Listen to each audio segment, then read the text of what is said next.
Press the bell icon on the YouTube app and never miss another update. Organization of Solar Manufacturers and Integrators of Maharashtra. We have 5 regional chapters across the state through which we promote solar energy, its policies, and help to make environment clean.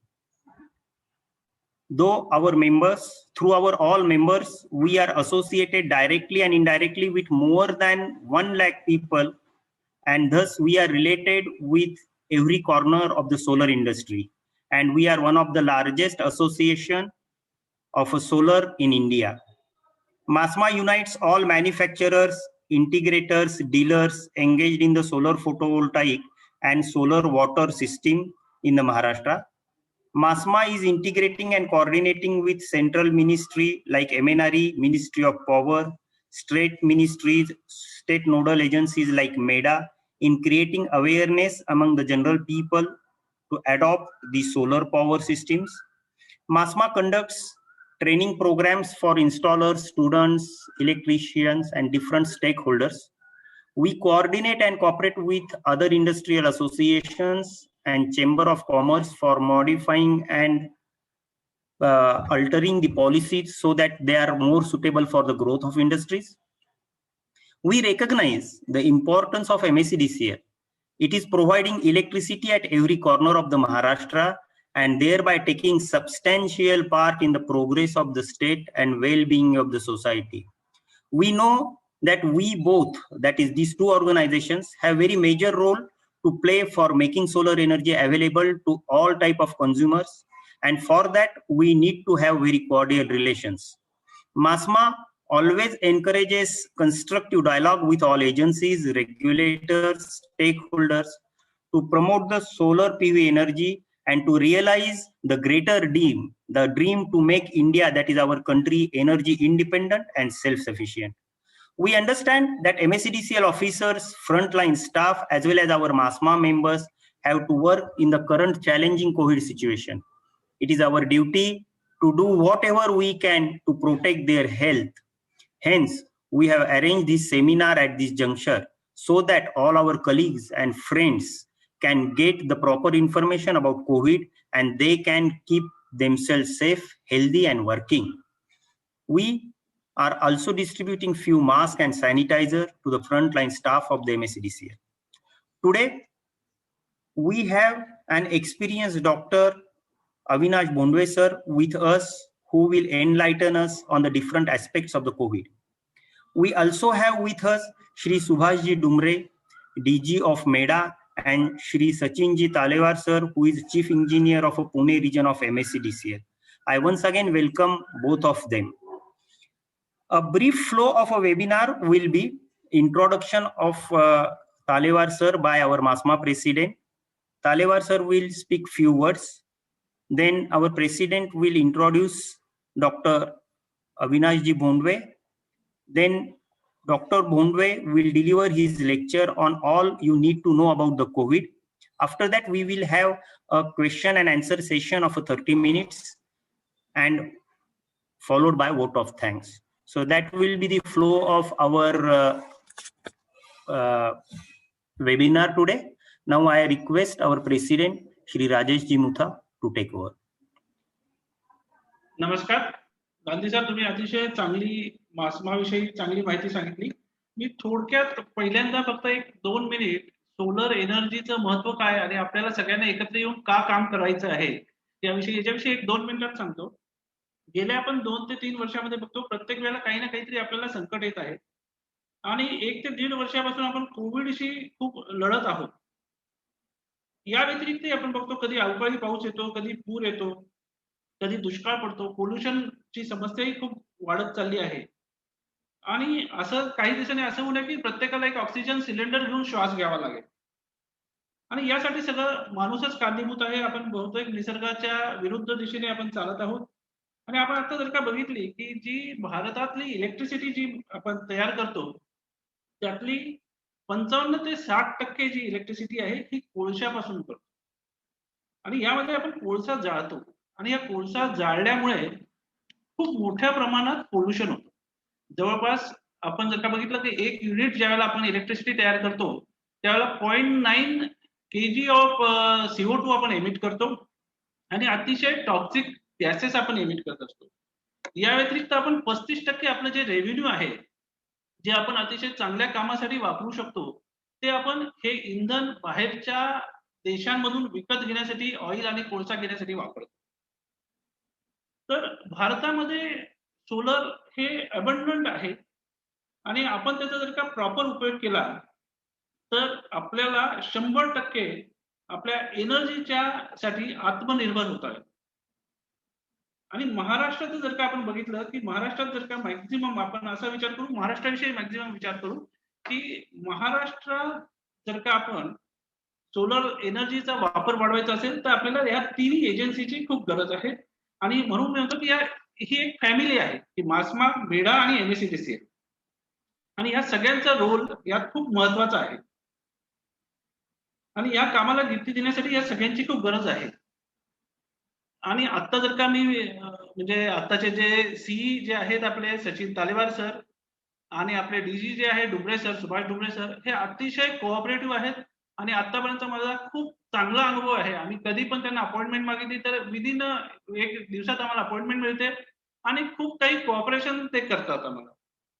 Covid बाबतीत आपण थोडंसं आता बोलू, की Covid ज्यावेळेला बघतो, दररोज आपण वेगवेगळ्या न्यूज वाचतो आणि त्यामुळे आपल्याची काळजी ही वाढत जाते.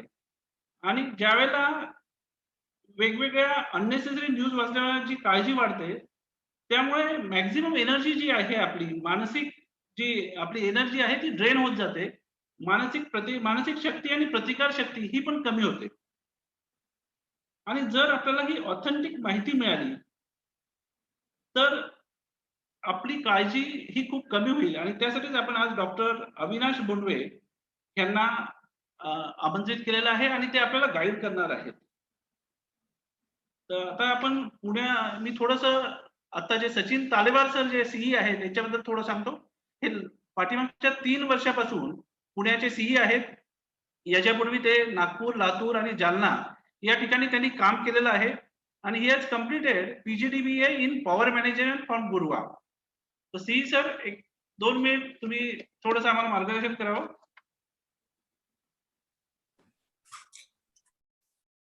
Good morning everybody. आवाज येतोय? येतोय सर, येतोय सर. येतोय सर आवाज.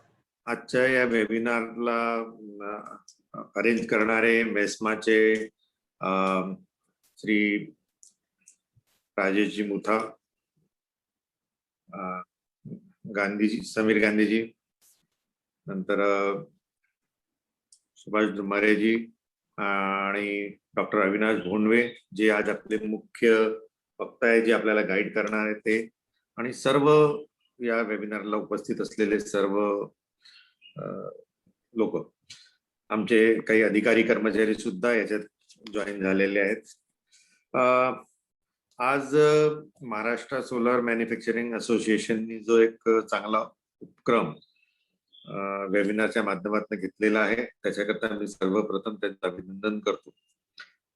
Actually Maharashtra solar manufacture association एक चांगलं काम, सोशल ऑब्लिगेशनचं काम सोलरच्या माध्यमातून करत आहे. म्हणजे सोलरचं काम करणं एक सोशल वर्क आहे, कारण त्याच्यामध्ये आपण आपले एन्व्हायरमेंटचं जे दोहन आहे, जे आता त्यांनी सांगितलं, ते आपण त्याला डिले करणार आहे. त्यामुळे आपल्याला सोलर एनर्जीनी नक्कीच आपल्या एन्व्हायरमेंटचा फायदा होणार आहे, लोकांचा सुद्धा त्याच्यात फायदा आहे. आम्ही आमच्या पॉलिसीज MERCच्या अनुषंगाने ज्या आहेत त्या सुद्धा सोलरला जितक्या शक्य आहे पोषक ते आपण केलेले आहे. त्याच्यामुळे आपण, मला जे माझ्या तरी माहितीप्रमाणे, आपण we are the second largest state of utilizing solar energy. मला वाटतं फर्स्ट गुजरात आहे आणि आपण नक्कीच त्याच्यामध्ये अजून चांगली प्रगती करू. आणि या प्रगतीमध्ये मुख्य जे हातभार आहे महाराष्ट्र सोलर मॅन्युफॅक्चरिंग असोसिएशनचं नक्कीच आहे आणि राहणार. त्याच अनुषंगाने मागच्या आठवड्यामध्ये मला मुथाजी आणि समीर गांधीजी भेटले आणि त्यांनी त्यांचं बाकी जे काही सोशल काम या क्षेत्रामध्ये करत आहे त्याबद्दल सांगितलं. आणि सध्या आपल्याकडे करोनाचा प्रादुर्भाव, करोना पेंडेमिक आहे, सेकंड फेज चालू आहे.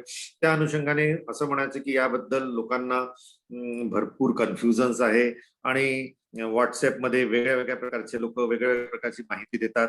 तर कोविड, पोस्ट कोविड बद्दल भरपूर लोकांना कन्फ्युजन्स आहे. तर नक्कीच त्याच्याकरता जे ऑथेंटिक माहिती मिळणं गरजेचं आहे आणि जसं आपण म्हणतो हॉर्सेस माउथ तसं मिळणं गरजेचं आहे. त्याकरता जो यांनी संकल्पना केलेली आहे गांधी सरांनी आणि मोदी सरांनी, ती नक्कीच प्रशंसनीय आहे. त्यांनी डॉक्टर अविनाश भोंडवे यांना पाचारण करून त्यांचा वेळ घेतला आणि त्यांच्या माहितीचा, त्यांच्या ऑथेंटिक माहिती जी आहे त्याचा आपण सर्व लोकांना फायदा व्हावा, त्यांचा उद्देश होता. कारण त्यांनी आज एक वेबिनार अरेंज केलाय, खूपच चांगला आहे आणि याच्याकरता मी त्यांचं पुन्हा पुन्हा अभिनंदन करतो आणि मी अपेक्षा करतो की याचा सगळ्यांना फायदा होईल. आता जसं आहे की आपण आतापर्यंत प्री कोविड करता काय काळजी घ्यावी, काय मास्क लावायचा, हे सगळेच जण सांगतात, पण पोस्ट कोविड बद्दल कोणीच सांगत नाही. ते सुद्धा आपल्याला नक्कीच प्रबोधन होईल असं मला असं वाटतं. यामध्ये ही एक चांगली बाब आहे. म्हणजे मला वाटतं आपले जे काही लोक आज आपल्या वेबिनारमध्ये त्यात भरपूर लोकांना करोना प्रादुर्भाव झाला असेल आणि दुरुस्ती झाला असेल. आमच्या महावितरणमध्ये जर म्हणायचं तर आमच्याकडे अराउंड 3,800 रेग्युलर एम्प्लॉई आहे आणि 1,300 आउटसोर्स एम्प्लॉई आहे. तर अराउंड 5,000च्या वर एम्प्लॉई आहे. त्यामधनं आमच्याकडे अराउंड 500-550 लोकांना करोनाचा प्रादुर्भाव झालाय. त्यातनं अराउंड 350 लोक दुरुस्त झाले आहे, 150 लोक अजून होणे बाकी आहे. हे महावितरण मी पुण्याचं म्हणतोय, मी महाराष्ट्राचं नाही. तर त्याकरिता मला असं म्हणायचं होतं की करोनामध्ये जे दुरुस्त झालेले आहेत त्यांना सुद्धा या वेबिनारचा फायदा होणार आहे. आमच्याकडे काही दुर्दैवी काही 11 जण 12 जणांचं डेथ सुद्धा झालेली आहे आणि कंपनी सुद्धा त्यांच्या दृष्टीने, इव्हन आम्ही आउटसोर्स लोकांना सुद्धा कंपनीच्या तर्फे मदत देत आहोत. हे जस्ट म्हटलं एक फोरम आहे म्हणून आपल्याला हे सांगावं. आणि आता मी जास्त वेळ नाही घेणार कारण की आज आमचे मेन मुख्य जे आम्हाला व्हॅल्युएशन करून घ्यायचं आहे, जे डॉक्टर अविनाश भोंडवेजींकडनं, त्यांचे सुद्धा मी आभार व्यक्त करतो. त्यांनी आपला वेळ दिलेला आहे आपल्याला आणि आपल्याला एक चांगलं प्रबोधन त्यांच्या माध्यमातून होणार आहे आणि नक्कीच आपल्या सर्वांना याचा फायदा होणार आहे. तर मी पुन्हा एकदा मेस्माचं, त्यांच्या टीमचं आणि अभिनंदन करतो. त्याचबरोबर अविनाश भोंडवेजींचा मी थँक्स म्हणतो की त्यांनी एवढी चांगली वेळ आम्हाला देऊन आम्हा सर्वांचं ते प्रबोधन करणार आणि आम्ही नक्कीच त्याचा फायदा घेणार. म्हणजे मला म्हणायचं असं आहे की मला सुद्धा मागच्या महिन्यामध्ये करोनाचं संक्रमण झालं होतं आणि व्यवस्थित मी दुरुस्त झालेलो आहे. पण नक्कीच याचा मला व्यक्तिगत आणि माझ्या फॅमिलीला, जे सर्व जणांना करोनाचा जो प्रादुर्भाव झाला होता, सर्वांना याचा नक्कीच फायदा होईल. आम्ही सगळेजण आपलं जे काही प्रबोधन आहे किंवा आपली जी माहिती आहे ती चांगल्याने ऐकू आणि ती फॉलो करू. आणि मी पुन्हा एकदा मेस्माचं धन्यवाद देतो. त्यांनी मला इथे बोलण्याची संधी दिली आणि मी आपल्या शब्दांना विराम देतो. And we can continue our. धन्यवाद सर. आपण बघितलं की आपले जे सीए सचिन तळेवार आहे यांनी पण अतिशय करोनाला लढा देऊन हरवलेलं आहे. तर आता मी अविनाश भोंडवे सरांची थोडक्यात ओळख करून देतो. बेसिकली अविनाश भोंडवे सर हे पुण्याचेच आहेत आपले, त्यामुळे आमच्या घरच्यासारखे आम्हाला वाटतात. त्यांचे शालेय शिक्षण हे नूतन मराठी प्रशाला यामधून झाले आणि यांचं MBBS हे 1983 साली विजय वैद्यकीय महाविद्यालयामधून झालं.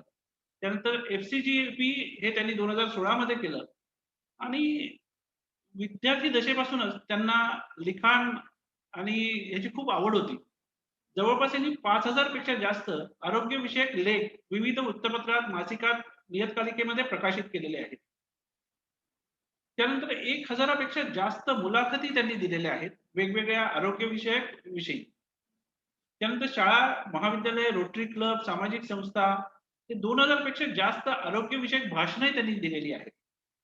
आणि अजून एक त्यांचं आहे की त्यांनी जवळपास 12 पुस्तके प्रकाशित केलेली आहेत आणि 12 पुस्तकामध्ये वेगवेगळे विषय आहेत. तारुण्याच्या उंबरठ्यावर आहे, आरोग्यातील अंधश्रद्धा आहे, वैद्यकीय उपकरणाच्या जगात असे वेगवेगळे विषय त्यांनी केले आणि त्यांची जी दुसरी शेवटची 2 पुस्तके होती त्यातली करोनाचा चक्रव्यूह आणि करोना प्रश्नोत्तरे असे 2 करोनाविषयी त्यांनी पुस्तके लिहिली आहेत.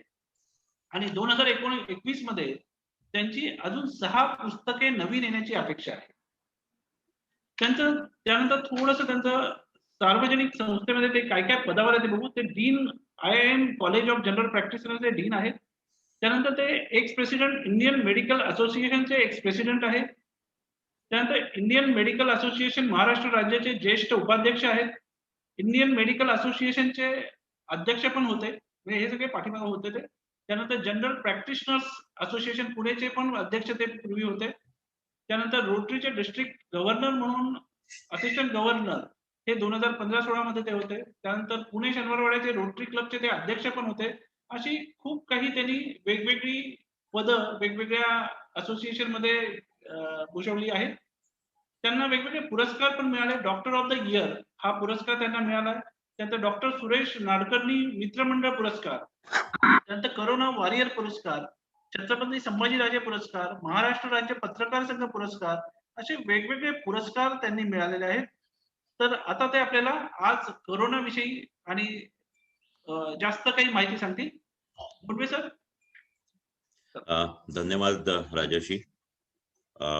मास्माचे सर्व पदाधिकारी, माझे मित्र समीर गांधी आणि सर्व उपस्थित सदस्य, मेडाचे डायरेक्टर जनरल सुभाष डुमरेजी, महावितरणचे पुणे विभागाचे चीफ इंजिनियर सचिन तालेवारजी आणि उपस्थित सर्व मित्रमैत्रिणींनो, आपल्याला सर्वांना माहितीच आहे, आता बोलतानाही झालं की कोविड किंवा करोना म्हणल्यानंतर एक प्रकारची साशंकता आणि भीती आपल्या सगळ्यांच्या मनामध्ये उमटून जाते. साधारणतः जानेवारी 2020च्या सुरुवातीला हा आजार सुरू झाला त्यावेळेला कोणाला काही माहित नव्हतं. त्यावेळेला अनेक गोष्टी, अनेक प्रवाद आले आणि हा जगामध्ये सगळीकडे पसरत जाणार याचाही अंदाज कोणाला नव्हता. भारतामध्ये याचा प्रवेश झाला 29 जानेवारी 2020 ला, महाराष्ट्रात प्रवेश झाला 9 मार्च 2020 ला आणि आता आज मे महिन्याच्या मध्यावर म्हणजे साधारणतः 16-16.5 महिन्यानंतर जगामधले सगळे एकूण रुग्ण हे जवळजवळ 16 कोटी पर्यंत पोहोचले. 221 देशांमध्ये ह्याचा संक्रमण झालेलं आहे. भारतातली जी बाधित लोकांची संख्या आहे ती जवळजवळ 2.5 कोटी पर्यंत जाऊन पोहोचली आहे. महाराष्ट्रात 51,000चा आकडा सुद्धा आपण पार केलाय. हे सगळं पाहिल्यानंतर आपण आकडेवारीला नेहमीच दचकतो, आपण घाबरतो किंवा मनामध्ये आपल्या शंकेची लहर किंवा भीतीची लहर उमटून जाते. परंतु ही साथ सुरू झाल्यापासून आतापर्यंत यामध्ये अनेक बदल होत गेले. अनेक त्याच्यावरच्या संशोधनामुळं आपलं ज्ञान वाढत गेलं आणि आज अशी परिस्थिती आहे की महाराष्ट्रामधली करोनाची वेव्ह जी आहे, आता ही दुसरी लाट आहे, यामध्ये आकडे हे थोडे थोडे मंदावत आहेत. ही जी लहर जी आहे, ही जी लाट जी आहे, ही जी वरवर जाण्याचा वेग होता हाही थोडासा कमी झालाय. परंतु अजूनही भविष्यात पुढं अनेक गोष्टी वाढून ठेवलेल्या आहेत, हे नक्कीच. याच वेळेला लसीकरणही सुरू झालेलं आहे आणि त्याबद्दलही आपण थोडंफार बोलूयात. मला मुख्यत्वे बोलायचंय की आपल्याला करोनाबद्दल आणि करोनाच्या त्रासांबद्दल सगळ्यांना माहितीच आहे, लक्षणंही सगळ्यांना माहितीच आहे. परंतु प्रतिबंधक उपाय जे आहेत, हे प्रतिबंधक उपाय सुरुवातीला जे होते तेही आता आहेत, पण त्यामध्ये बदल होत गेलाय. आपल्याला सगळ्यांना माहिती आहे की मास्क वापरला पाहिजे. सुरुवातीला याच्याबद्दल फारसा आग्रह नव्हता, परंतु जसजसं लक्षात आलं की हा विषाणू हा समोर एखादी व्यक्ती ज्या वेळेला बाधित असते त्यावेळेला ते खोकते किंवा खोकल्यानंतर किंवा शिंकते, अशा वेळेला त्याच्या तोंडातून जे तुषार उडतात त्यातून हे विषाणू आपल्या समोर असलेल्या माणसाच्या श्वासामधून जातात. म्हणून त्याला रोखण्यासाठी मास्क पाहिजे, मास्क घातला पाहिजे, याबद्दल सर्वांचाच आग्रह आहे आणि आपण आजही तो पाळतोय. आजही आपल्या देशामध्ये मास्क हे सर्वात प्रथम किंवा सर्वात महत्वाचं साधन आहे प्रतिबंधाचं. परंतु त्याचमध्ये अजून थोडासा बदल झालाय, तो म्हणजे साधा मास्कचे आता 2-3 प्रकार आपल्याला प्रचलित आहेत. एक म्हणजे कापडाचा मास्क असतो, दुसरा सर्जिकल मास्क असतो आणि तिसरे जे वैद्यकीय क्षेत्रात वापरले जातात ते N95 मास्क असतात. या मास्क मधला फरक जो आहे हा फक्त त्याच्या ते कशापासून बनला एवढाच नाही, तर त्याच्यामधून किती टक्क्यांमध्ये विषाणू गाळले जातात यामध्येही फरक आहे. साधारणतः आपला कॉटन मास्क असतो याच्यामधून 60% विषाणू गाळले जातात. सर्जिकल मास्क मधून 70-75% विषाणू गाळले जातात आणि जो N95 मास्क म्हणतो आपण त्याच्यामधून 95% विषाणू गाळले जातात, म्हणूनच त्याला N95 म्हणतात. पण नुकतंच एक 2-3 महिन्यापूर्वी एक वेगळं संशोधन प्रसिद्ध झालं. त्यामध्ये असं लक्षात आलं की तुम्ही जर डबल मास्क वापरला, एकावर एक दुहेरी मास्क जर वापरला तर आपल्याला जास्ती चांगला प्रतिबंध होतो. त्याच्यामुळे आज जगामध्ये सर्वांनी दुहेरी मास्क वापरायला सुरुवात केलेली आहे आणि आपणही ते सगळ्यांनी लक्षात ठेवावं. फक्त हा दुहेरी मास्क म्हणजे एकाच प्रकारचे 2 मास्क एकावर एक घालणं नव्हे. यामध्ये एक स्पष्ट झालेलं आहे की सर्जिकल मास्क जो असतो तो सर्जिकल मास्क आतून घालायचा आणि त्याचा जो बंद असतो कानावर घालायचा त्याला एक पीळ द्यायचा आणि तो घट्ट करायचा. आपण जे कॉटन मास्क वापरतो किंवा सर्जिकल मास्क वापरतो त्यावेळेला आपल्या तो बांधल्यानंतर नाकाच्या बाजूनी, गालाच्या बाजूनी आणि हनुटीच्या बाजूनी जागा मोकळी राहते आणि त्याच्यामधून पुन्हा विषाणू शरीरामध्ये जाण्याची शक्यता जास्ती असते. म्हणून हा सर्जिकल मास्क हा ताणला जातो आणि त्याचे बंद कानाला लावायचे जे बंद आहेत ते जर ताणून त्याला जर एक पेड मारून जर ते कानावर बसवले तर तो संपूर्ण चेहरा व्यवस्थित झाकून घेतो आणि सर्व चेहऱ्याला तो घट्ट बसतो आणि मग त्यावरून कॉटन मास्क घालायचा. तर लक्षात ठेवा, दुहेरी मास्क हे सर्वात प्रथम साधन आता समजलं जात आहे. दुसरं अर्थातच हात स्वच्छ धुणं हे आहेच.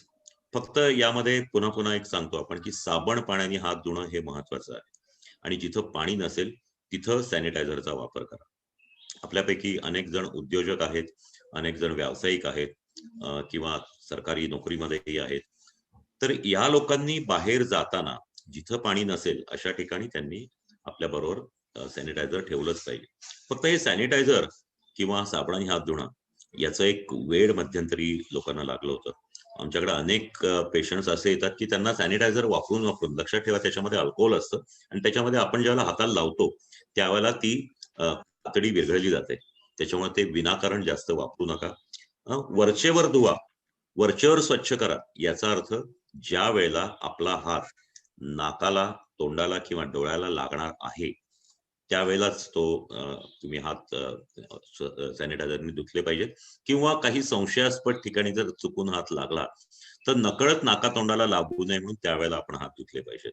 आणि दुसरी महत्वाची गोष्ट ही सर्वांना माहितीच आहे की जी पहिल्यापासून सांगत आलेली आहेत आणि तेही आजही सत्य आहे, ते म्हणजे नुसते हात ओले करा असं नव्हे. मी अनेकदा अनेक दुकानांमध्ये पाहतो, हॉस्पिटल्समध्ये पाहतो, इव्हन माझ्या दवाखान्यामध्येही पाहतो की लोक तिथं बाहेर जो सॅनिटायझर ठेवलेला आहे तर तो फक्त हातावर चोळतात, अगदी भरपूर घेतात, म्हणजे तो इतका सॅनिटायझर वापरतात तिथं बाहेर ठेवलेला की ते रुग्ण समोर आल्यानंतर माझ्या डोळ्यातून पाणी यायला लागतं. तर जास्ती वापरला म्हणजे जास्ती प्रोटेक्शन असं नाही, तर तो व्यवस्थित वापरा. पण हाताच्या वरच्या बाजू, खालच्या बाजू, बेचक्या, अंगठा, मनगट हे सगळं तुम्ही स्वच्छ केलं पाहिजे, तरच त्याचा उपयोग होतो आणि तो योग्य वेळी वापरा. तिसरी गोष्ट जी आहे ती अर्थातच सोशल डिस्टन्सिंग. सर्वांना माहितीच आहे की एकमेकांमध्ये अंतर ठेवा. साधारणतः 6 फूट अंतर ठेवायचं असतं, पण प्रॅक्टिकली 1 मीटर तरी अंतर ठेवलं पाहिजे. आजच्या दिवसांमध्ये सोशल डिस्टन्सिंगचं विशेषतः तुमच्यासारख्या व्यावसायिकांच्या बाबतीत हे खूप महत्वाचं आहे. सोशल डिस्टन्सिंग पाळायचं असेल तर सर्वात प्रथम आपल्याला बाहेर जाणं टाळलं पाहिजे. आता कामानिमित्त तर आपण बाहेर जावंच लागतं, पण अशी जी कामं आहेत की जी ऑनलाईन करता येतील, वेब बेस्ड करता येतील, जशी आपली आजची मीटिंग आहे, अशा पद्धतीच्या गोष्टी ह्या जास्तीत जास्त आपण हे करा. आणि दुसरी गोष्ट महत्वाची म्हणजे ज्या वेळेला तुम्ही आवश्यक कामासाठी जाल त्यावेळेला मास्क तर घातलाच पाहिजे, सॅनिटायझर तर वापरलंच पाहिजे, पण एकमेकांमध्ये अंतर ठेवायला पाहिजे, किमान 1 मीटर किंवा 3 फुटाचं. यामध्ये प्रश्न केव्हा येतो की ज्या वेळेला आपले कामगार ज्यावेळेला बाहेर जातात त्यावेळेला हा प्रश्न येतो, परंतु त्यामध्येही आपण जर काही शिस्त पाळली, काही गोष्टी जर आचरणात आणल्या तर हे अंतर आपल्याला निश्चित ठेवता येतं. तिसरी महत्वाची याच्यामधली गोष्ट म्हणजे एकमेकांमध्ये जर आपल्याला संपर्क येणार असेल तर तो किती वेळ यायचा. तर साधारणतः पूर्वी असं समजलं जायचं की 5 मिनिटापर्यंत जर कोणी तुम्ही संपर्कात आलात आणि ती व्यक्ती जर पॉझिटिव्ह असेल तर तुम्हाला त्याची बाधा होऊ शकते, तुमच्यामध्ये त्या समोरच्या व्यक्तीचं संक्रमण होऊ शकतं. पण आता जर असं ठरलंय की अगदी तुम्ही गेलात तर काही सेकंदात सुद्धा तुमच्यामध्ये संक्रमण होऊ शकेल. त्याच्यामुळे ही महत्वाची गोष्ट आहे की शक्यतो लोकांचा कॉन्टॅक्ट तुम्ही टाळला पाहिजे. या पुढच्या ज्या महत्वाचे आता जे काही बदल घडलेले आहेत या प्रतिबंधक उपायामध्ये, यामध्ये तुम्ही ज्यावेळेला घरी असता त्यावेळेला घरामध्ये हवा खेळती राहिली पाहिजे. मध्यंतरी एक जे संशोधन प्रसिद्ध झालं की करोना हा नुसता समोरच्या खोकल्यातून किंवा त्याच्या शिंकेतून पसरत नाही, त्याच्यामधूनही पसरतो. पण ते जे त्याच्या तोंडातून उडणारे जे कण असतात किंवा तुषार असतात हे थोडे मोठ्या आकाराचे असतात, पण त्याही पेक्षा छोट्या आकाराचे जे कण असतात ते तुम्ही बोलताना सुद्धा उडू शकतात.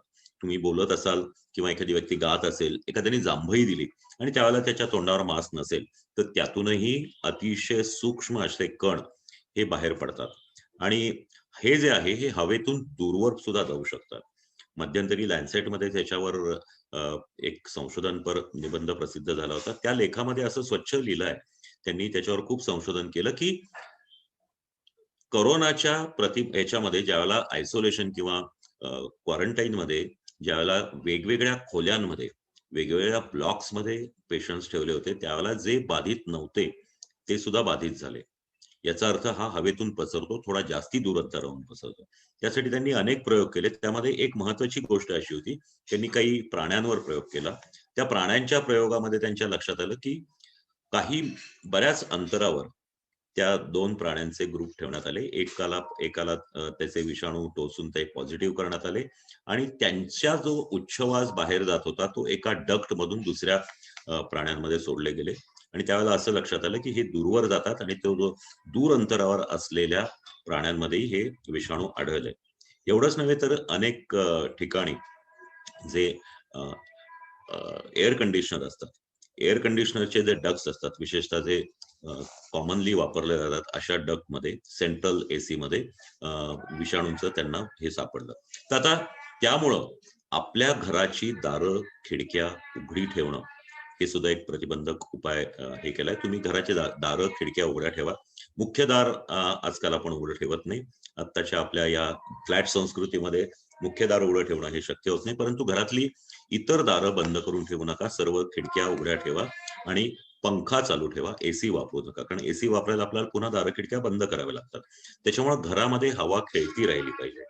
तुम्ही घरात असाल आणि दारं खिडक्या बंद ठेवली तर तुमच्या घरात इतर कोणी नसूनही तुम्हाला करोनाची बाधा होण्याची शक्यता असते. एक नवीन गोष्ट आता सिद्ध झालेली आहे. याचबरोबर आणखीन काही गोष्टी या दृष्टीने महत्वाच्या आहेत. एक लक्षात घ्या, आपल्याला सगळ्यांना माहिती आहे की करोनाचे रुग्ण आता सध्या आपण जे पाहतो त्यामध्ये 90% रुग्णांना कुठली लक्षणं नसतात, पण 10% रुग्णांना लक्षणं असतात आणि ही लक्षणं जी आहेत ही बदलत गेलेली आहेत. त्याच्यामुळं सुरुवातीच्या पहिल्या लाटेमध्ये ज्यावेळेला ताप यायचा, कडक ताप असायचा, आपण सांगायचो की खूप कडक ताप असेल किंवा खूप खोकला असेल, दम लागला असेल, परंतु सध्याच्या याच्यामध्ये बारीकसा ताप येतो आणि निघून जातो आणि 3 दिवसात तो आपोआप बरा होतो. औषध घ्या किंवा काही किरकोळ औषध घ्या, कमी होऊन जातो. परंतु ताप उतरला तरी शरीरातला कोरोना वाढत जातो. सर्दी होते, थोडासा खोकला येतो, तोही कमी होतो, परंतु कोरोनाचं संक्रमण शरीरामध्ये जी बाधा झालेली असते ती वाढत जाते. त्यामुळं आपल्याकडे नेहमी काय होतं की सर्दी खोकला हे अतिशय कॉमन आपण समजलं जातं. आपण नेहमी समजतो की काय बुवा सर्दी झाली, औषध घ्या, हे करा, काहीतरी किरकोळ एखादी क्रोसिनची गोळी घ्या किंवा अजून कुठलं कोणाला माहिती असेल किंवा पूर्वीचं राहिलेलं औषध असेल ते घ्या. आपण पहिल्या दुसऱ्या दिवशी कधीच डॉक्टरांना दाखवत नाही. परंतु यामध्ये हे प्रतिबंधक उपायामध्ये आता ही एक महत्वाची गोष्ट आहे की तुम्हाला सर्दी खोकला झाला, बारीकसा ताप आला तरी तुम्ही त्वरित डॉक्टरांकडे जा आणि त्यांच्याकडून तुम्ही सल्ला घ्या की तुम्हाला करोनाची टेस्ट करायची की नाही, आणि त्यांनी सांगितली तर ती निश्चित करा. आपल्याकडे काय होतं की पहिले 2-4 दिवस अंगावर काढायचे, नंतर मग कुठून तरी दुकानामधून एखाद दुसरं औषध घेतलं आणि नाही बरं वाटलं तर 4थ्या-5व्या दिवशी डॉक्टरांकडे जायचं. त्यावेळेला डॉक्टर ज्यावेळेला त्या व्यक्तीचा ऑक्सिजन तपासतात त्यावेळेला तो जवळजवळ 80-85च्या दरम्यान खाली आलेला असतो आणि अनेक अशा रुग्णांना गंभीर अवस्थेत ऍडमिट व्हावं लागतं. त्याच्यामुळं हा एक महत्वाचा आहे की तुम्हाला सर्दी खोकला झाला असेल तर तुम्ही डॉक्टरांना दाखवा. त्वरित तुम्हाला सांगतील त्याप्रमाणे तुम्ही तो सल्ला पाळा. दुसरी त्यामध्ये महत्वाची गोष्ट, तुम्हाला जर सर्दी खोकला झाला असेल तर तुम्ही कामावर जाऊ नका. आपल्याकडं सर्दी खोकल्याला फारसं महत्व दिलं जात नाही. बारीकसा ताप असेल तरी आपल्यापैकी बरेच लोक हे काम करत राहतात, किंवा आपल्याकडे जर वर्कर असतील, स्टाफ असतील, त्यांनाही आपण बारीकशी सर्दी खोकला असेल तरी कामावर घेत असतो. परंतु करोनाने आपल्याला एक हे शिकवलंय की यामधूनच करोनाची सुरुवात झालेली असते, आणि जितक्या लवकर पहिल्या दुसऱ्या दिवशी जर निदान झालं तर त्या रुग्णाचा आजार वाढत न जाण्याची शक्यता असते, किंवा तो सिरियस न होण्याची शक्यता असते. त्याच्यामुळे प्रतिबंधक उपायामध्ये किरकोळ सर्दी, ताप, खोकला जरी असेल तरी त्वरित डॉक्टरांना दाखवा, कामावर जाऊ नका. तुमचे कामगार असतील तर त्यालाही वैद्यकीय सेवा घ्यायला सांगा, त्याला काम करायचं नाही, हे महत्वाची गोष्ट. आणखीन एक प्रतिबंधक उपायामध्ये एक लक्ष द्यायला पाहिजे आपल्या सगळ्यांनी, ते म्हणजे कोमॉर्बिड आजार, सहव्याधी, मधुमेह, उच्च रक्तदाब, हृदयविकार, कर्करोग, किंवा यकृताचे म्हणजे लिव्हरचे आजार, मूत्रपिंडाचे म्हणजे किडनीचे आजार, असे अनेक आजार ज्यांना असतात ते औषध पाण्याने किंवा नियमित तपासणीने ते ताब्यात ठेवा. भारत हा जगातला डायबिटीसचा सर्वात जास्ती लोकसंख्या असलेला देश आहे. म्हणजे आपल्या देशामध्ये जगामध्ये सर्वात जास्त डायबिटीसचे पेशंट आहे. भारताला डायबिटीसचं कॅपिटल म्हणतात. त्याच्यामुळं आपल्याकडे अगदी 20-22 वर्षाच्या तरुणापासून ते 80-90 वर्षाच्या वृद्धांपर्यंत कुणालाही मधुमेह असू शकतो. तुम्हाला जर मधुमेह असेल, तुम्हाला जर ब्लड प्रेशर असेल, तुम्हाला जर हार्ट डिसीज असेल, तर तो नियमितपणे तपासून घ्या. डॉक्टरांकडून त्याच्या तपासण्या असतील, त्याच्या इतर ज्या काही चाचण्या असतील त्या करा. मी अनेकदा हे पाहतो की बऱ्याचदा त्याचं निदान होतं. औषधं 1 महिना 2 महिने अशी दिलेली असतात, परंतु सध्या कोविडच्या भीतीमुळे लोक बाहेर जात नाहीत आणि तपासण्या करून घेत नाहीत. किंवा काही लोक पूर्वीपासूनच वर्षा 2 वर्षात कधीतरी तपासण्या करतात. मी गोळ्या घेतोय.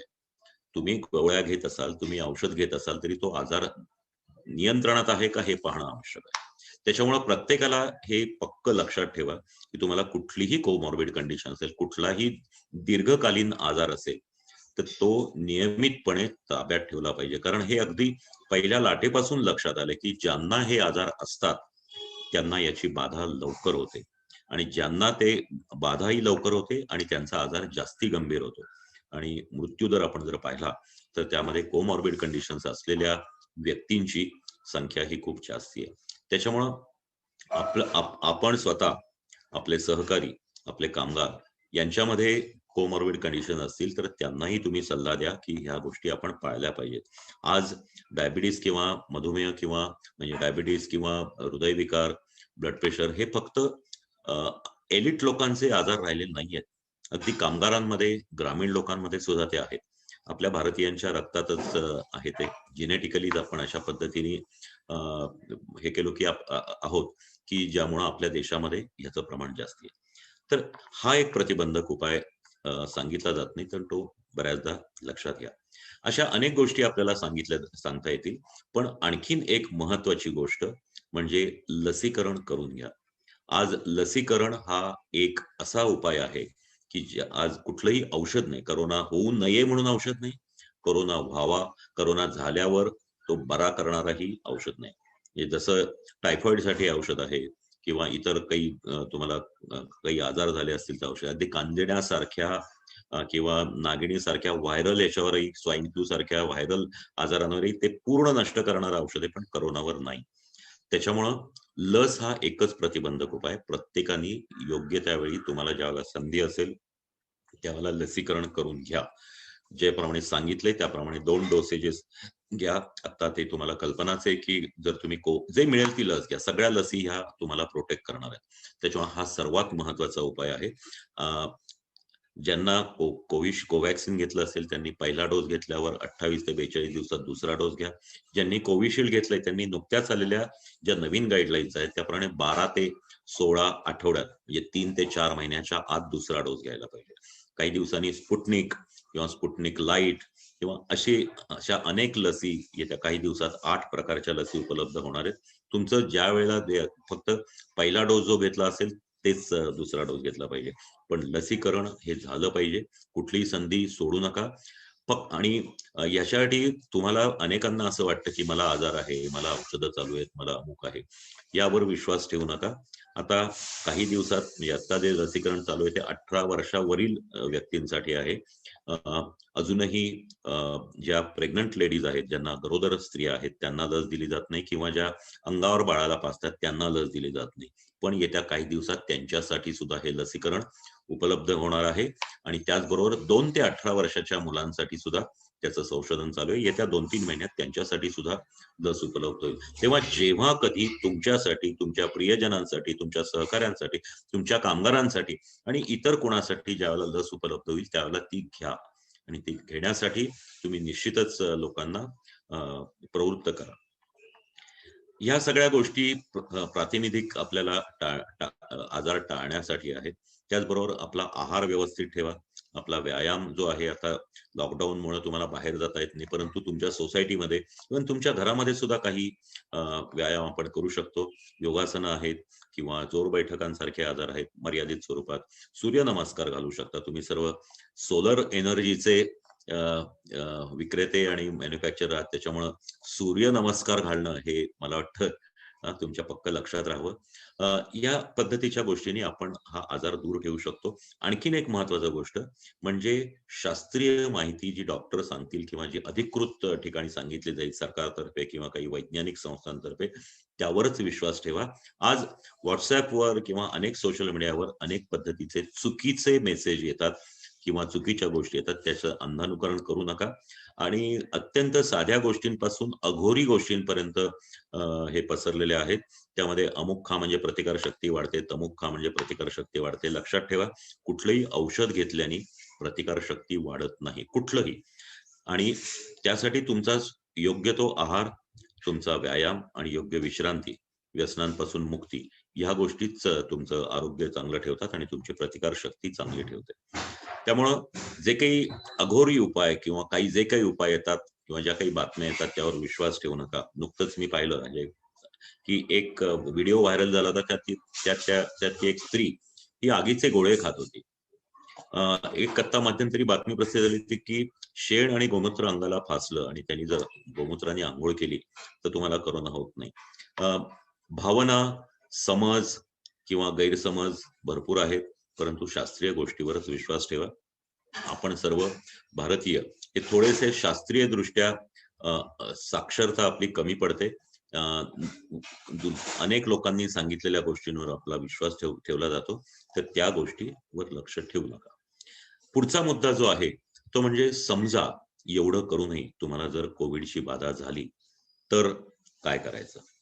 त्याआधी एक प्रतिबंधक उपायामध्ये अजून एक महत्वाची गोष्ट मला सगळ्यांचं लक्ष वेधायचंय, ते म्हणजे तुमच्या संपर्कातल्या कोणीही जर पॉझिटिव्ह आला असं लक्षात आलं आणि तुम्हाला स्वतःला कुठलंही लक्षण नाही तरी सुद्धा तुम्ही तुमची टेस्ट करून घ्या.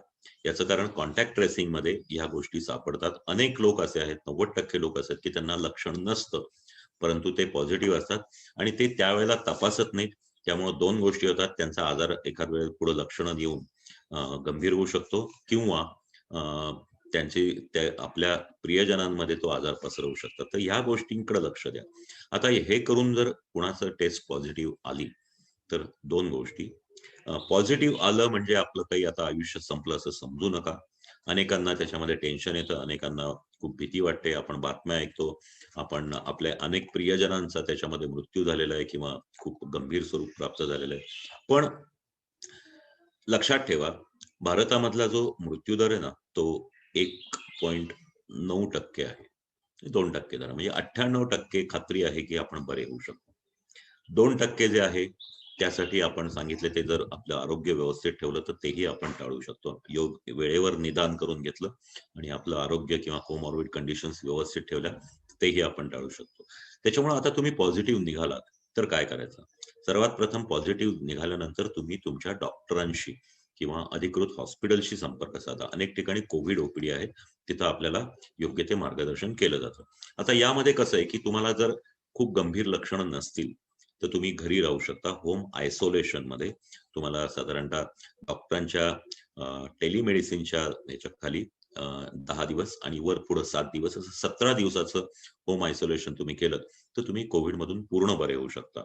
लक्षात ठेवा, तुम्ही पॉझिटिव्ह आल्यानंतर तुमचा रिपोर्ट घेऊन तुम्ही डॉक्टरांना दाखवा. मी अनेकदा पाहतो की त्याच्यावर आजकाल जो सीटी स्कोअर असतो की सायकल किती झाली आहे, किती सायकल नंतर ती टेस्ट पॉझिटिव्ह आली, त्यानंतर लोक स्वतःचे अंदाज करतात, स्वतःच काही तपासण्या करून घेतात, स्वतःच छातीचे स्कॅन करतात. तर तसं करू नका. एक लक्षात घ्या की तुम्हाला जर काही लक्षणं नसतील तर डॉक्टर तुम्हाला काही ठराविक तपासण्या सांगतील, यापेक्षा जास्ती नाही. कित्येकदा काही औषधही लागत नाही आणि 17 दिवस तुम्ही होम आयसोलेशन मध्ये अतिशय सौम्य औषधांमध्ये घरी बरे होऊ शकता. त्यानंतर सर्वात महत्वाचं म्हणजे आजच्या दिवसामध्ये तुम्ही जर पॉझिटिव्ह निघालात किंवा नाही निघालात तरी तुमच्याकडे प्रत्येकाकडे 2 गोष्टी पाहिजेत. एक म्हणजे पल्स ऑक्सिमीटर आणि दुसरं म्हणजे थर्मामीटर. थर्मामीटर म्हणजे स्कॅनर नकोय, आपला साधा काखेतला जो डिजिटल थर्मामीटर असतो तो घ्यावा आणि एक चांगल्या कंपनीचा चांगला पल्स ऑक्सिमीटर आपण घेतला पाहिजे. आजारी नसला तरी सुद्धा घेणं हे सध्याच्या दिवसामध्ये योग्य ठरेल. तो कसा बघायचा हेही शिकून घ्या. त्याच्यामध्ये तुम्ही पॉझिटिव्ह निघाल्यानंतर जर तुमची ऑक्सिजनची लेव्हल ही 95 किंवा त्या पुढे असेल तर घाबरायचं कारण नाही. जर तुमचा आजार कंट्रोलमध्ये असेल, तुम्हाला इतर काही लक्षणं नसतील तर डॉक्टर तुम्हाला होम आयसोलेशनच सांगतील आणि औषधं किंवा तपासण्या हे सुद्धा तुम्हाला ते पूर्णपणे सांगतील. एक लक्षात घ्या, होम आयसोलेशन मध्ये फक्त साधं व्हिटॅमिन सी, व्हिटॅमिन डी एवढ्याच गोष्टी देऊन अनेक रुग्ण बरे होतात. त्याच्यामध्ये जर तुम्हाला सर्दी असेल तर सर्दीची काही अँटी अलर्जिक औषधं किंवा कोमट पाण्याच्या गोळ्या यांनी ती कमी होते. जर तुम्हाला खोकला असेल तर त्यासाठी काही औषधं आहेत. खोकला असेल आणि तुमचं ऑक्सिजन जर नॉर्मल असेल तर विनाकारण सिटी स्कॅन करून घेऊ नका. आज मी अनेकदा पाहतो, माझे स्कॅन सेंटरचे किंवा स्कॅनचे मित्रही सांगतात की इतकी प्रचंड गर्दी असते, 40-40, 50-50 लोक नंबर लावून उभे असतात तिथे, त्याच्यावर त्यांचे नातेवाईकही असतात. त्याच्यामुळं ह्या गोष्टी ज्या आहेत याच्यामुळं ह्या आजाराची जो प्रसार आहे हा जास्ती वाढतोय. त्याच्यामुळे स्वतःच्या मनाने तपासण्या करून घेऊ नका. हे डॉक्टरांचा सल्ला घ्या किंवा अनेक हॉस्पिटल्समध्ये कोविड ओपीडी असते तिथं जाऊन सल्ला घ्या आणि डॉक्टर जे सांगतील तीच औषधं आणि त्याच तपासण्या करून घ्या. आणि होम आयसोलेशन मध्ये एक महत्वाची गोष्ट असते की डॉक्टर तुमचे इन्चार्ज डॉक्टर असतात, त्यांना तुमची माहिती द्यायची असते आणि ते नाव रजिस्टर करायचं असतं. ते सरकारी दप्तरी रजिस्टर करायचं असतं, कारण प्रत्येक कोविड पेशंटचं हे नाव नोंद व्हायला पाहिजे. आज मी अनेकदा पाहतो की ऐक्यू माहितीवर लोक स्वतःहूनच ठरवतात की मी होम आयसोलेशन करतो. एक अशी कल्पना आहे की 14 दिवसाचं होम आयसोलेशन, त्यामुळे ते स्वतःहूनच 14 दिवस घरी राहतात. यामध्ये ठीक आहे, बहुसंख्य रुग्ण बरे होतात, परंतु कित्येक रुग्णांचं असं होतं की 6वा-7वा दिवस आहे आणि मग त्यांचा फोन येतो की माझा ऑक्सिजन आता 90 आहे, मला दम लागतोय आणि आता माझ्या छातीत दुखतंय. अतिशय गंभीर परिस्थिती असते. त्यामुळं स्वतःच्या मनाने होम आयसोलेशन करायचं नाही, डॉक्टरांच्या सल्ल्यानेच करायचंय आणि त्यामध्ये पहिले 10 दिवस हे तुम्हाला डॉक्टरांच्या संपर्कात राहायचं असतं. रोजच्या रोज त्यांना फोन करून किंवा ज्या वेळेला तुम्हाला त्रास असेल त्यावेळेला फोन करून किंवा त्यांनी दिलेल्या ठराविक वेळेत तुम्ही त्यांना फोन करून टेलिकन्सल्टेशन, व्हिडिओ कन्सल्टेशनवर डॉक्टर तुम्हाला बरे करू शकतात. आज पुणे शहरामध्ये अशा प्रकारचे अनेक डॉक्टर्स, फॅमिली डॉक्टर्स हे या पद्धतीने ट्रीट करतात. मी साधारणतः स्वतः सुद्धा मार्च-एप्रिल मध्ये साधारणतः 350 पेशंट्स माझ्या अंडर होते, आत्ताही आहेत काही. तर ह्या पद्धतीने आपण होम आयसोलेशन मध्ये घरी बरे होऊ शकतो. त्यामध्ये दुसरी महत्वाची गोष्ट, यामध्ये 2-3 गोष्टी लक्षात ठेवायच्या असतात. तुम्ही ज्या वेळेला खोलीत राहतात, ज्या वेळेला तुम्हाला अशी घरामध्ये खोली आहे की ज्याला अटॅच टॉयलेट आणि बाथ आहे, अशा वेळेला अशीच व्यक्ती फक्त होम आयसोलेशन मध्ये राहू शकते. त्यांना कुठलीही कोमॉर्बिड कंडिशन किंवा ऑक्सिजन कमी असेल तर तो राहू शकत नाही. ज्यांच्या घरी टॉयलेट बाथ नाही किंवा वेगळी खोली नाही, अशांसाठी कोविड केअर सेंटर मध्ये आपल्याला पाठवावं लागतं की जिथं त्यांना हे विलगीकरण करून 14 ते 17 दिवस त्यांना ट्रीटमेंट दिली जाते. आता ह्या सगळ्या गोष्टी आपण पाहिल्या. जर बॉर्डरलाईन केस असेल, तपासण्यांमध्ये लक्षात आलं किंवा 1-2 दिवसांनी जर ऑक्सिजन खाली जायला लागला तर डॉक्टर तुम्हाला एखाद वेळे जो इनहेलर असतो, स्टिरॉइड इनहेलर देऊ शकतात, काही इतर औषधं चालू करू शकतात, त्यांनी तुमचा ऑक्सिजन वाढतो. यावेळेला दारं खिडक्या उघड्या ठेवणं, त्यांचं श्वसनाचे व्यायाम करणं, विशेषतः साधं दीर्घ श्वसन, मोठा श्वास घ्यायचा हा आपण एरवीही करू शकतो. मोठा दीर्घ श्वास घ्यायचा, एक 10 सेकंद रोखून धरायचा आणि मग तो सोडायचा. यांनी पहा तुमची ऑक्सिजनची कॅपॅसिटी वाढू शकते. खरं हे 10 सेकंदापेक्षाही जास्ती तुम्ही ठेवू शकता, पण त्याही पेक्षा फार महत्वाची गोष्ट. त्याहीपेक्षा जास्ती ताण द्यायची गरज नाही आणि दिवसातून सकाळ संध्याकाळी 2-4 वेळाच करत असतो. लक्षात ठेवा, दीर्घ श्वसन किंवा भरभर श्वसन जर IQ माहितीवर जर खूप वेळा केलं तर आपल्या शरीरातला कार्बन डायऑक्साईड नष्ट होतो आणि शरीरामधलं ऑक्सिजनचं कॉन्सन्ट्रेशन वाढतं आणि मग तुम्हाला भोवळ किंवा चक्कर येऊ शकते. त्यामुळे त्याही गोष्टी मर्यादित स्वरूपात करायच्या असतात. यानंतर एक होम आयसोलेशन मध्ये आणि कोविडच्या टेस्टमध्ये तुमचं जर ऑक्सिजन 95 किंवा त्यापेक्षा थोडासा कमी असेल किंवा कुठल्याही याच्यामध्ये एक 6 मिनिट चालण्याची टेस्ट असते. ही खूप महत्वाची असते. अनेकदा ती केली जात नाही, परंतु डॉक्टर त्याचा आग्रह धरतात आणि त्यावरून अनेक निर्णय घेता येतात. ही टेस्ट काय असते तर तुम्ही ज्यावेळेला होम आयसोलेशन मध्ये असता त्यावेळेला किंवा तुम्ही कोविड केअर सेंटर मध्ये असता त्यावेळेला तुमचा ऑक्सिजन मोजायचा, तो नोंद करून ठेवायचा. त्यानंतर 6 मिनिटं हे आंतरराष्ट्रीय प्रमाण आहे. तर 6 मिनिटं तुम्ही हवं तर मोबाईलमध्ये गजर लावा किंवा टायमर लावा आणि 6 मिनिटं तुमच्या खोलीमध्ये जेवढं शक्य होईल तेवढं भरभर चालायचं. 6 मिनिटं संपल्यानंतर पुन्हा ऑक्सिजन मोजायचा. जर तो तेवढाच असेल किंवा वाढला असेल तर खूप छान, परंतु कधी कधी तो ड्रॉप होतो. म्हणजे सुरुवातीला 95 आहे, त्यानंतर 94 किंवा 93 होऊ शकतो. जर हा 6 मिनिटाच्या या चालण्यानंतर जर तुमचा ऑक्सिजन 3 किंवा त्यापेक्षा जास्ती हे झाला तर तुमच्या शरीरामध्ये ऑक्सिजनची सिव्हिअर कमतरता होऊ शकण्याचं ते लक्षण असतं. अशा वेळेला तुम्ही त्वरित डॉक्टरांना सांगावं लागतं आणि त्यावेळेला कदाचित तुम्हाला ऑक्सिजन बेडमध्ये ऍडमिट व्हावं लागतं.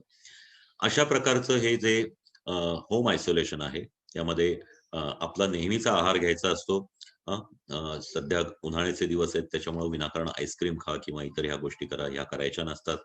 कारण त्यामुळे जर तुम्हाला काही खोकला झाला, घसा खोकला तर कन्फ्युजन होऊ शकतं की हे नक्की कशामुळे आहे. त्याच्यामुळे साधं आपला चौरस आहार ठेवावा. वरण भात, पोळी भाजी. तुम्हाला नॉनव्हेज खायचं असेल तर नियमित खाण्यापेक्षा आठवड्यातून एखाद दुसरा दिवस खाल्लं तरी चालेल. खाण्यामध्ये फळं जरूर खा, कुठलंही फळ सीझनचं खा. सध्या आंबा आहे, जरी तुम्हाला डायबिटीज असला एखादी फळ खायला हरकत नाही, परंतु नुसतं फला आहार हे आपल्या जेवणाला पर्याय ठेवू नका. अनेकदा लोक सांगतात की मी आज फक्त फळं खाल्ली. नाही, तुम्हाला तुमचं जेवण जायला पाहिजे. वरण भात, पोळी भाजी, त्यानंतर तुम्ही फळ घेऊ शकता. त्या सर्वात महत्वाची गोष्ट म्हणजे आपण नेहमी एक विसरतो की पाणी हा आपल्या शरीरातला मुख्य घटक आहे आणि पाणी पिणं हे खूप आवश्यक असतं. पाणी सगळेच पितात, पण आपण फक्त 2च वेळा पाणी पितो. ते म्हणजे एक तहान लागल्यावर आणि दुसरं जेवण झाल्यावर. पण आपल्या शरीराला साधारणतः या उन्हाळ्याच्या दिवसात 2 ते 3 लिटर पाणी लागतं. कोरोनामध्ये तुम्हाला इन्फेक्शनमुळे तुमचं डिहायड्रेशन होत असतं, पाणी कमी होत असतं. तुम्हाला ताप असेल आधी तर त्यामुळे अजूनही पाणी कमी होतं आणि या उन्हाळ्यामुळे आणखीन पाणी कमी होतं. त्यामुळे तुम्हाला 3 लिटर कमीत कमी पाणी रोज प्यायला पाहिजे. आणि हे पाणी म्हणजे नुसतं पाणी असं नाही, तुम्ही त्याच्यामध्ये सरबत करू शकता, फळांचा रस करू शकता किंवा अनेक प्रकारचे सरबत आपल्याकडे उपलब्ध असतात ते घेऊ शकता. एकूण 3 लिटर द्रव पदार्थ किंवा त्यापेक्षा जास्त हा जायला पाहिजे. ह्या होम आयसोलेशनच्या ज्या गोष्टी आहेत यामध्ये घरातल्या इतर लोकांनी जी काळजी घ्यायची असते त्यामध्ये एखादी व्यक्ती जर पॉझिटिव्ह निघाली तर सर्वात प्रथम घरातल्या इतर व्यक्तींनी त्यांची टेस्ट करून घ्यायची असते, कारण पुन्हा ही कॉन्टॅक्ट ट्रेसिंगचाच भाग असतो. अनेकदा मी पाहतो की कुटुंब मोठं असतं आणि टेस्ट करत नाही. आपण ज्यावेळेला करून घेतो त्यावेळेला घरातले 7, 8, 10 हे लोक सगळेच्या सगळे पॉझिटिव्ह नसतात. होम आयसोलेशन मध्ये 2 पॉझिटिव्ह व्यक्ती एकत्र राहू शकतात, परंतु जे निगेटिव्ह असतील त्यांनी वेगळं राहायचं असतं. त्यांनी त्यांची खोली वेगळी असेल, त्यांनी घरामध्ये मास्क वापरायचा, त्यांनी त्यांच्या दारं खिडक्या सगळे उघडे ठेवायचे. कोरोनाचा पेशंट ज्या रूम मध्ये आहे त्याच्या खोलीला जोडणारं दार आहे ते सुद्धा उघडं ठेवा, फक्त तुम्ही आत जाऊ नका. त्याचं खाणं पिणं जर तुम्ही घरातून जर हे असेल तुम्हाला शक्य असेल तर ते द्या. त्यांची भांडी वेगळी ठेवा, नेहमीच्याच पद्धतीने ती स्वच्छ ठेवा. घरामधले जे पृष्ठभाग आहेत जिथं वरच्यावर काही गोष्टी आपण टच करू शकतो त्याही स्वच्छ ठेवा. घरामध्ये हवा खेळती राहील अशा पद्धतीने दारं खिडक्या उघड्या ठेवून पंखा चालू ठेवला पाहिजे. तर या सगळ्या गोष्टी आपल्याला पाळायच्या असतात.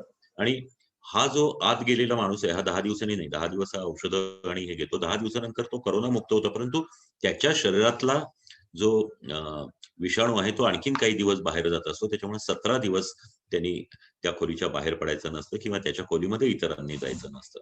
तर हे असतं 17 दिवसानंतर 18व्या दिवशीपासून ती व्यक्ती घरामध्ये इतरांबरोबर मिक्स होऊ शकते किंवा बाहेरही जाऊ शकते. आता हे जे होम आयसोलेशन आहे हे खूप महत्वाचं आहे आणि हे सर्वांनी समजून घ्यावं. त्याच्यामध्ये छोट्या छोट्या गोष्टी आहेत, त्या समजून घेतलं तर आपल्याला त्याचा जास्ती चांगला लाभ घेता येईल. कारण ज्या व्यक्ती होम आयसोलेशन मध्ये राहायला पाहिजेत त्यामुळे हॉस्पिटलवरचा ताण नक्कीच कमी होतो.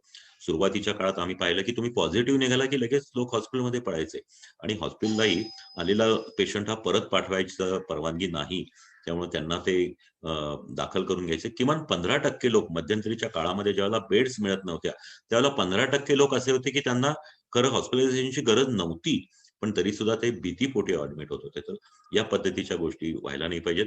होम आयसोलेशन ही खरोखर आवश्यक आहे, त्याच्यामुळे हॉस्पिटलवरचाही ताण कमी पडतो. आता ज्या वेळेला तुम्हाला काही जर त्रास असेल तर तुमचा ऑक्सिजन कमी पडत असेल, निदान झाल्या वेळेलाच तुमचा ऑक्सिजन कमी असेल, 92 किंवा त्यापेक्षा कमी असेल, तर तुम्हाला हॉस्पिटलमध्ये जावं लागतं. हॉस्पिटलमध्ये ऑक्सिजन बेड तुम्हाला असतो, तिथं तुम्हाला ऑक्सिजन चालू करतात आणि ठराविक वेळाने तुमच्या शरीरातला ऑक्सिजन मोजतात. इतर काही औषधं फारशी द्यायची गरज नसते. जर त्या व्यक्तीला काही इन्फेक्शन असेल तर ते एखादं अँटीबायोटिक किंवा हे ओरली किंवा या पद्धतीने दिलं जातं. दुसरी गोष्ट, त्यावेळेला ऑक्सिजन सतत देऊनही कमी पडतो. त्यावेळेला मग त्या व्यक्तीला बायपॅप नावाचं एक मशीन लावलं जातं की जे नॉन इन्व्हेसिव्ह व्हेंटिलेशन असतं, NIV म्हणतात त्याला. या मशीन मध्ये व्हेंटिलेटर नसतो, तो नाकाला ते मशीन लावून त्याप्रमाणे दबावाखाली ऑक्सिजन दिला जातो आणि त्याच्यामध्ये सुद्धा ऑक्सिजनचा रेट, ऑक्सिजन बेडवर साधारणतः 2 लिटर मिनिटाला लावलेला असतो. त्यानंतर तो हळूहळू वाढवत नेतात जर रुग्णाला गरज वाटली तर. आणि ज्या वेगावर तो स्थिर होईल त्याचा ऑक्सिजन तेवढा वेग ठेवला जातो. नंतर काही दिवसांनी तो हळूहळू कमी करत पाहिलं जातं की विदाऊट ऑक्सिजन तो राहू शकतो का, किती वेळ राहू शकतो. आणि ज्या वेळेला त्याची ऑक्सिजनची रिक्वायरमेंट कमी पडते त्यावेळेला त्याला घरी पाठवतात. त्यानंतर NIVच्या पेशंटमध्ये असंच, त्याच्यामध्ये ते वाढवत नेतात आणि त्यानंतर मग हे कमी केलं जातं. आणि मग जसं तो सेटल झाला त्याचं एका याच्यावर समजा 95 किंवा त्यापेक्षा जास्त एका ठराविक ऑक्सिजनच्या स्पीडवर जर राहिला तर त्यानंतर ते हळूहळू कमी करत त्याला ऑफ NIV आणि त्यानंतर परत त्याला विथ ऑक्सिजन अशा पद्धतीने त्यालाही घरी पाठवता येतं. ज्या व्यक्तींना अजिबातच श्वास घेता येत नाही, ज्यांचा ऑक्सिजन NIV लावून सुद्धा जर कमी पडत असेल तर अशा व्यक्तींना मग आपल्याला व्हेंटिलेटर लावावा लागतो. व्हेंटिलेटर हा पूर्णपणे कृत्रिम श्वास असतो. त्या मशीनमध्ये दबावाखाली ऑक्सिजन दिला जातो. रुग्णाला एका पद्धतीने बेहोश केलं जातं किंवा त्याला झोपेचं इंजेक्शन दिलं जातं. त्यानंतर अनेकदा तोंडामध्ये ट्यूब घालून ते दिलं जातं किंवा दीर्घकाळ जर त्याला द्यायचं असेल तर घशामध्ये छिद्र पाडून ट्रकियास्टोमी नावाचं एक हे श्वासनलिकेला एक छोटं छिद्र पाडून त्याच्यामध्ये एक उपकरण बसून त्याच्या वाटे व्हेंटिलेटरचा व्हेंटिलेटरद्वारे ऑक्सिजनचा पुरवठा केला जातो. हे कृत्रिम श्वसन असतं. असं समजलं जातं की अनेकदा व्हेंटिलेटर लावल्यानंतर रुग्ण जगत नाही, परंतु तसंही नाहीये. अनेक रुग्ण व्हेंटिलेटरमध्ये दीर्घकाळ राहून सुद्धा बाहेर पडतात. मात्र त्या रुग्णाची जर आधीच आरोग्य किंवा आधीच्या कंडिशन जर कंट्रोलमध्ये नसतील तर मात्र अशा वेळेला त्याचा तो आजार गंभीर होतो आणि कदाचित त्यात तो दगावू शकतो. आता इतर औषधं जी दिली जातात ह्या काळामध्ये, यामध्ये सर्वात महत्वाचं म्हणजे कोरोना होतो त्यावेळेला आपल्याला काय होतं, तो लक्षणं असोत नसोत आपल्या शरीरामध्ये ज्यावेळेला विषाणू जातो, ज्यावेळेला व्हायरस जातो, त्यावेळेला आपल्या शरीराची जी प्रतिकार शक्ती असते ती एक मोठ्या प्रमाणामध्ये त्याला विरोध करते. आणि शरीराची हा विरोध इतक्या मोठ्या प्रमाणात असतो की एक प्रकारचं वादळ त्या सिस्टीम मध्ये निर्माण होतं. आपल्या शरीरामध्ये अनेक सिस्टीम आहेत, त्यामध्ये ही प्रतिकार प्रणाली, लक्षात ठेवा, इम्युन सिस्टीम, प्रतिकार शक्ती नव्हे, इम्युन सिस्टीम असते, ही पूर्णपणे शरीरामध्ये सगळ्यांच्या जागी असते. फक्त ज्यांनी व्हॅक्सिन घेतलं नसेल त्यांना ती जनरलाइज असते आपल्या सगळ्यांना. आणि ज्यावेळेला व्हॅक्सिन असते त्यावेळेला ती एक्झॅक्ट म्हणजे स्पेसिफिक इम्युनिटी असते. परंतु इम्युन सिस्टीम असते ती जागी होते आणि त्या विषाणूला नष्ट करण्यासाठी सर्व प्रकारे प्रयत्न केले जातात. यामध्ये सायटोकाईन स्टॉर्म नावाचा जो प्रकार आहे तो तयार होतो. शरीरातले अनेक एन्झाईम आणि डॉक्टर ज्या तपासण्या करून घेतात रुग्णाला सुरुवातीला, त्यामध्ये हे एन्झाईम तपासले जातात. त्यामध्ये मग त्याचा CRP असतो, त्यानंतर LDH असतो, सिरम फेरेटिन असतो, डी डायमर असतो, इंटरल्युकिन, अशा पद्धतीचे अनेक गोष्टी या तपासल्या जातात. त्याला मार्कर म्हणतात.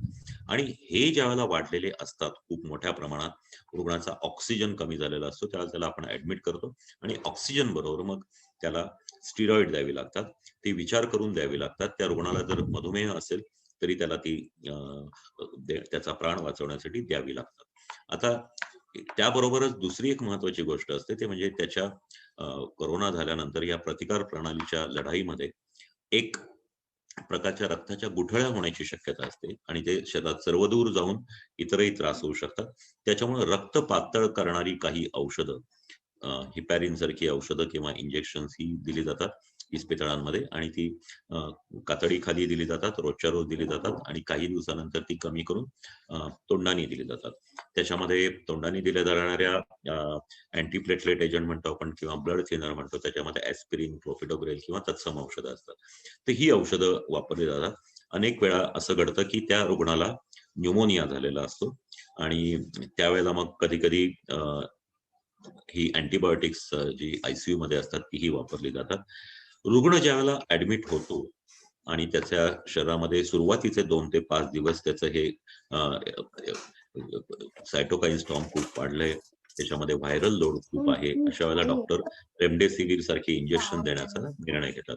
रेमडेसिवीर या इंजेक्शन बद्दल खूप बोललं गेलेलं आहे.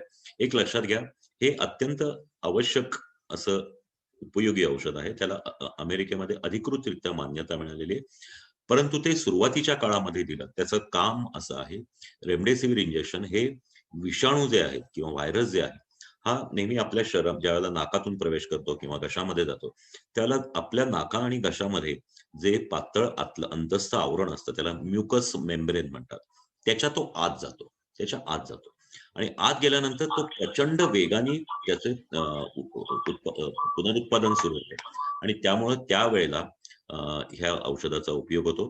त्याचं जे पुनरुत्पादन असतं ते खूप कमी केलं जातं किंवा त्याला रोखलं जातं आणि त्यामुळे रेमडेसिवीरमुळे आजार वाढत नाही. मात्र ते खूप ज्यावेळेला पेशंट गंभीर असतो, ICU मध्ये असतो, अशा वेळेला देऊन उपयोग नसतो. त्याचप्रमाणे प्लाझ्मा बद्दलही अनेकदा बोललं जातं. प्लाझ्मा थेरपी ही सुरुवातीला दिली जात होती, परंतु प्लाझ्मा थेरपीमध्ये अनेकदा असं लक्षात आलंय की त्यामध्ये ज्या अँटीबॉडीज आपण असतो त्या जो कोविड मधून बरा झालेला आहे अशा रुग्णांना ज्यावेळेला आपण अँटीबॉडीज देतो त्या बऱ्या झालेल्या रुग्णाच्या शरीरामध्ये अँटीबॉडीज तयार असतात त्या आपण त्याला देत असतो आणि त्यामधून म्हणजे त्या रुग्णाच्या शरीरातल्या अँटीबॉडीज किंवा त्याच्या शरीरातली प्रतिकार प्रणाली आणि ह्या अँटीबॉडीज म्हणून तो रुग्ण बरा होण्याची शक्यता असते. परंतु असं लक्षात आलंय की सगळ्यांच्या अँटीबॉडीज या सारख्या नसतात, अनेकदा त्या खूप कमकुवत असतात आणि त्यामुळं कदाचित तर रुग्ण वाचत नाहीत, पण विषाणू जे असतात त्यांच्यामध्ये म्युटेशन होऊ शकतात अशा प्रकारचं एक संशोधन आता समोर आले. त्याच्यामुळं जगभरात प्लाझ्मा थेरपी देऊ नये अशा पद्धतीचा विचार सुरू झालेला आहे. त्याच्यामुळे आज ICMR सुद्धा आणि जागतिक पद्धतीने WHO ने सुद्धा प्लाझ्मा थेरपीवर फारसा भर दिलेला नाही. तुम्ही कोविडमध्ये एक लक्षात ठेवा, तुम्ही घरी असा किंवा तुम्ही हॉस्पिटलमध्ये असा, तुम्ही बरे झालात म्हणून शक्यतो कोविडची टेस्ट पुन्हा केली जात नाही. अनेकदा आपण पाहतो की होम आयसोलेशनचे पेशंट परत एकदा आता मी बरा झालोय का बघायला कोविडची टेस्ट करत नाही. 10 दिवस झाल्यानंतर तुम्ही बरे झालेले असता, 17 दिवसानंतर तुम्ही बाहेर पडू शकता, हा पूर्ण सिद्धांत आहे. त्याच्यामुळे पुन्हा RT-PCR किंवा कोविड टेस्ट करू नका. आता त्यानंतर जे आहे एक शेवटचा जो आपला भाग आहे तो म्हणजे कोविड पश्चात व्याधी. एक कोविड मधून तुम्ही बरे होऊन घरी आलात, हॉस्पिटलमधून घरी आलात किंवा तुम्ही होम आयसोलेशन मधूनही बरे झालात तरी काही गोष्टी आपल्याला लक्षात ठेवाव्या लागतात. सर्वात प्रथम म्हणजे काही लक्षणं ही राहतातच. या लक्षणांमध्ये अनेकांना अशक्तपणा वाटतोच, शरीराचं प्रचंड लढाई झालेली असते आणि अनेक पेशी नष्ट झालेल्या असतात, त्याच्यामुळं त्यासाठी आपल्याला विकनेस असतो. या विकनेसला दूर करण्यासाठी काही औषधं दिली जातात, विशेषतः vitamin C with zinc with vitamin D. पण सर्वात महत्वाची गोष्ट म्हणजे मिळेल तेवढी विश्रांती, त्यानंतर चौरस आहार, आपले जे प्रोटीन्स आहेत प्रोटीन्स थोडंसं जास्ती असलेला आहार, त्यानंतर कार्बोहायड्रेट्स म्हणजे वरण चपाती, आपलं भात चपाती वगैरे, त्यानंतर आपलं जे काही स्निग्ध पदार्थ आहेत त्याची आपल्याला गरज लागते आणि जीवनसत्व आणि पाणी, या सर्व प्रकारच्या गोष्टी आपल्याला योग्य प्रमाणात घ्यावे लागतात. थोडंसं प्रोटीन्सचं प्रमाण जास्ती ठेवावं. प्रोटीन्स मध्ये साहजिकच जे काही व्हेजिटेरियन खात असतात त्यांनी उसळी, डाळी, मोड आलेले धान्य याच्यावर भर ठेवावा. आणि जे काही नॉनव्हेज खातात त्यांनी अंडी किंवा नॉनव्हेज खाऊ शकता, फक्त ते खूप शिजवलेलं नको आणि अति प्रमाणात नको, कारण आपण वीक झालेला असतो. मी अनेकदा पाहिलंय की त्यानंतर लोक असं 2 अंडी 4 अंडी किंवा कधी कधी मटणाचं किंवा चिकनचंही भार करतात आणि पोट बिघडतं. आणि तो माणूस पोट बिघडलं, माझं कोविडमुळे पोट बिघडलं असं सांगायला येतो, प्रत्यक्षात त्याच्या अति नॉनव्हेज खाण्यामुळे त्याच्या पचनशक्तीवर ताण पडलेला असतो. तर नेहमीच जेवण करा, पण पुरेसं जेवण करा. आधी तुम्ही आजारी पडण्यापूर्वीच्या लेव्हलला 5-7 दिवसात जा, पाणी भरपूर प्या आणि विश्रांती म्हणजे सारखं झोपून राहायचं नाही, ठराविक वेळेला विश्रांती घ्या. उलट थोडी ऍक्टिव्हिटी सुरू ठेवा, चालणं फिरणं हे चालू ठेवा. घरामध्ये असेल, तुमच्या सोसायटीमध्ये असेल, तुम्ही बाहेर जाऊन थोडं चालणं सुरू करा, दीर्घ श्वसन करा.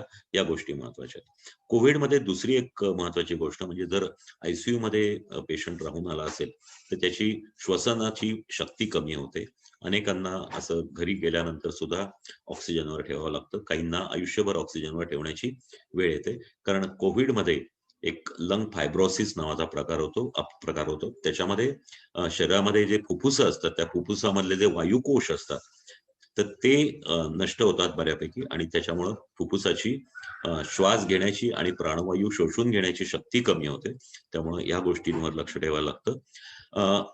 एक महत्वाची गोष्ट म्हणजे कोविड हॉस्पिटलमधून घरी आल्यानंतर अनेकदा जी औषधं जाताना दिली जातात ती व्यवस्थित घ्यावी लागतात. तुम्हाला जर स्टिरॉइड चालू असेल तर ते हळूहळू कमी करत बंद करायचं असतं, आणि बऱ्याचदा मी पाहतो की ह्या गोष्टी बघितल्या जात नाही. मी आता बरा झालो, घरी आलो, मला काही आता औषधं नसतं घ्यायची नाहीत. आधीच लोकांना औषधं घेण्याबद्दल फारसं प्रेम नसतं, त्यामुळे आता मी बरा झालो म्हणल्यावर कशाला औषधं, म्हणून ती नंतरची औषधं घेतली जात नाही. त्यामध्ये स्टिरॉइडचा जो कमी करण्याचा डोस असतो तो केला जात नाही, आणि त्याचेही दुष्परिणाम अनेक जाणवतात.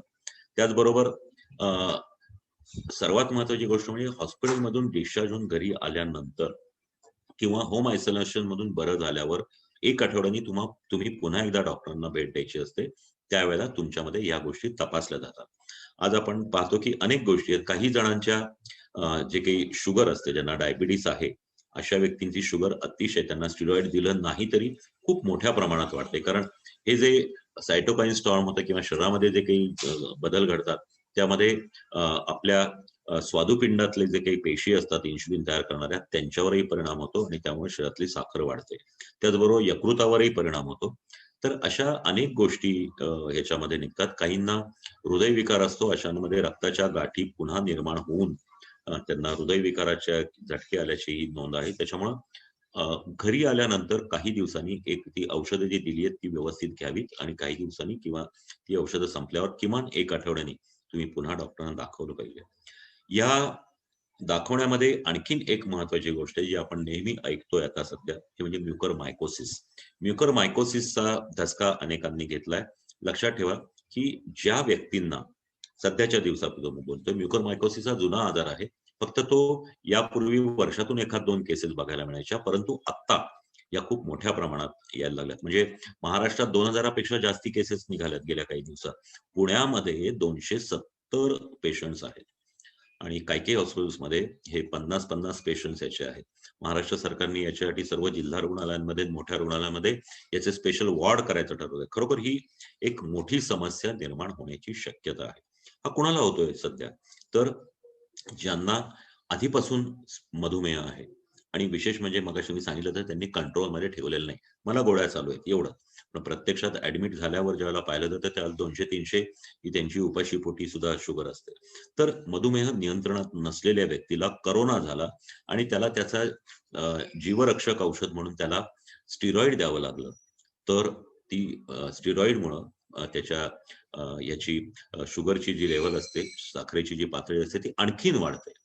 यामध्ये कसं असतं की आपल्या शरीराची जी प्रतिकार प्रणाली जी असते, इम्युन सिस्टीम असते, ती हे जे जुने आजार असतात डायबिटीस सारखे, ते जर आपण कंट्रोलमध्ये ठेवले नाहीत, नियंत्रणात ठेवले नाहीत, पुन्हा तपासत, पुन्हा डॉक्टरांचे सल्ले घेत, जे फक्त शुगर तपासणं असंच काहींना वाटतं, तर इतरही गोष्टी काही तपासायच्या असतात डायबिटीसच्या पेशंटला. म्हणजे त्याच्यामध्ये काही युरिनच्या असतात, काही ब्लडच्या वेगळ्या टेस्ट असतात, ते बघायचं.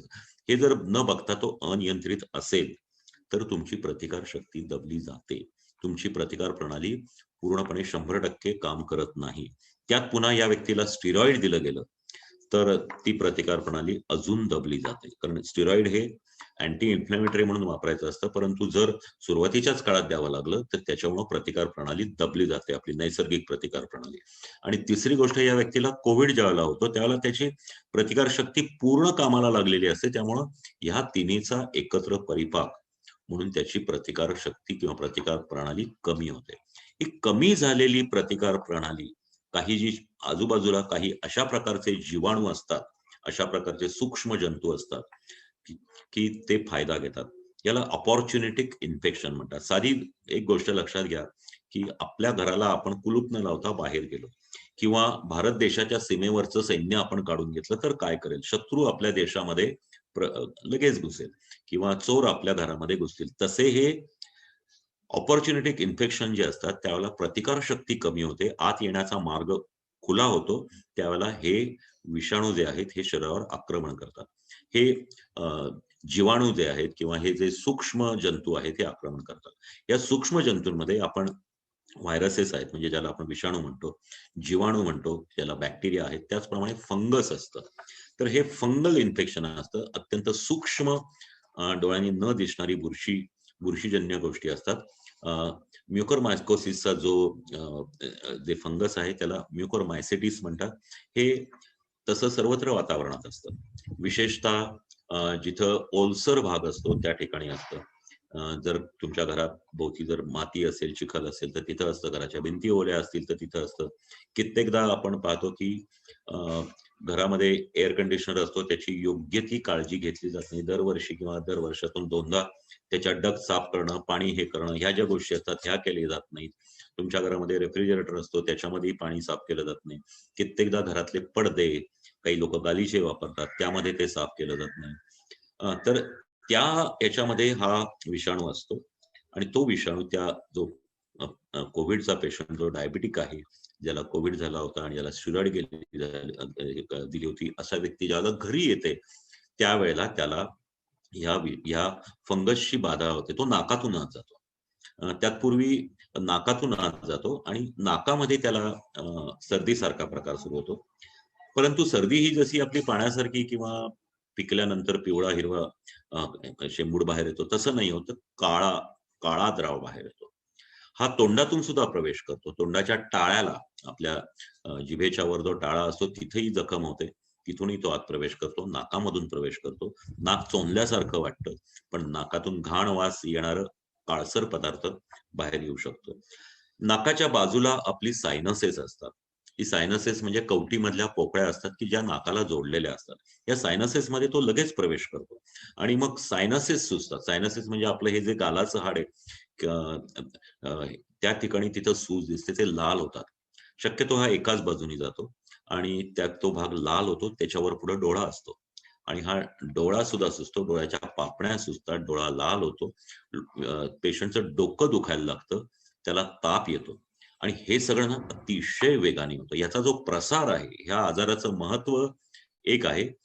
याचे अनेक प्रकारे, त्यातला हा जो आता सध्या आपण प्रकार पाहतो तो सर्वात जास्ती आहे. त्याला रायनो सेरेब्रल म्हणतात, म्हणजे नाकाकडून मेंदूकडे जाणारा हा आजार आहे, म्युकरमायकोसिस. आणि त्यामध्ये याचा वेग इतका आहे की तो प्रवेश केल्यानंतर काही तासात, काही एखाद दुसऱ्या दिवसामध्ये त्याचा प्रसार प्रचंड होतो आणि रुग्ण जो आहे तो अतिशय गंभीर होतो. त्याच्यामुळं ही लक्षणं लक्षात येण्यासाठी आपल्याला ह्या गोष्टी समजून घ्याव्या लागतील. त्याचबरोबर मगाशी जर सांगितलं तसं, तुम्ही बरे झाल्यानंतर 7व्या दिवशी पुन्हा तुम्हाला हॉस्पिटलमध्ये जायचंय. या म्युकरमायकोसिसचं एक वाईट गोष्ट अशी आहे की यामध्ये 50% लोकांना मृत्यू होऊ शकतो. हा एकाकडून दुसऱ्याकडे पसरत नाही. म्हणजे जसा कोरोना हा एका व्यक्तीकडून दुसऱ्या व्यक्तीकडे पसरतो, तसा हा संसर्गजन्य नाहीये. तो हवेतून त्या माणसाला प्रतिकार शक्ती कमी असलेल्या व्यक्तीच्या शरीरात घुसतो आणि त्यामुळं हा त्याला त्याला ताबडतोब रुग्णालयात घेऊन जावं लागतं, दाखल करावं लागतं. तिथं त्याला एम्फोटेरिसिन बी किंवा लायपोझोमल एम्फोटेरिसिन बी नावाचं इंजेक्शन दिलं जातं. ते साधारण 21 ते 28 दिवस द्यावं लागतं. रुग्णाला 28 दिवस हॉस्पिटलमध्ये थांबावं लागतं. त्यामध्ये त्याला फेशिओ मॅक्झिलरी सर्जन म्हणजे तोंडाचे जे ऑपरेशन करणारे असतात डॉक्टर, त्यांची टीम, नाकाच्या ENTचे डॉक्टरांची टीम, डोळ्याचे डॉक्टरांची टीम, त्याचप्रमाणे कधी कधी फुफ्फुसांच्या डॉक्टरांची टीम, मेंदूच्या डॉक्टरांची टीम, असा अनेक डॉक्टरांच्या प्रकारचे टीम त्याच्यावर काम करते. अनेक प्रकारची ऑपरेशन्स करावी लागतात.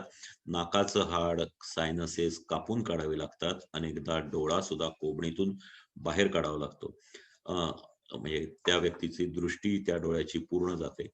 त्यामुळं ह्यामध्ये ज्यावेळेला डॉक्टर त्याची तपासणी करतात किंवा इतर गोष्टी करतात, त्यावेळेला काळे राखाडी रंगाचे थर असे नाकामध्ये, सायनसेस मध्ये किंवा डोळ्याच्या खोबणीमध्ये साचलेले दिसतात आणि ते परत संपूर्ण शरीरात पसरून रुग्णाला मृत्यू होण्याची शक्यता असते. त्यामुळे त्वरित ऑपरेशन करून ते साफ करावे लागतात.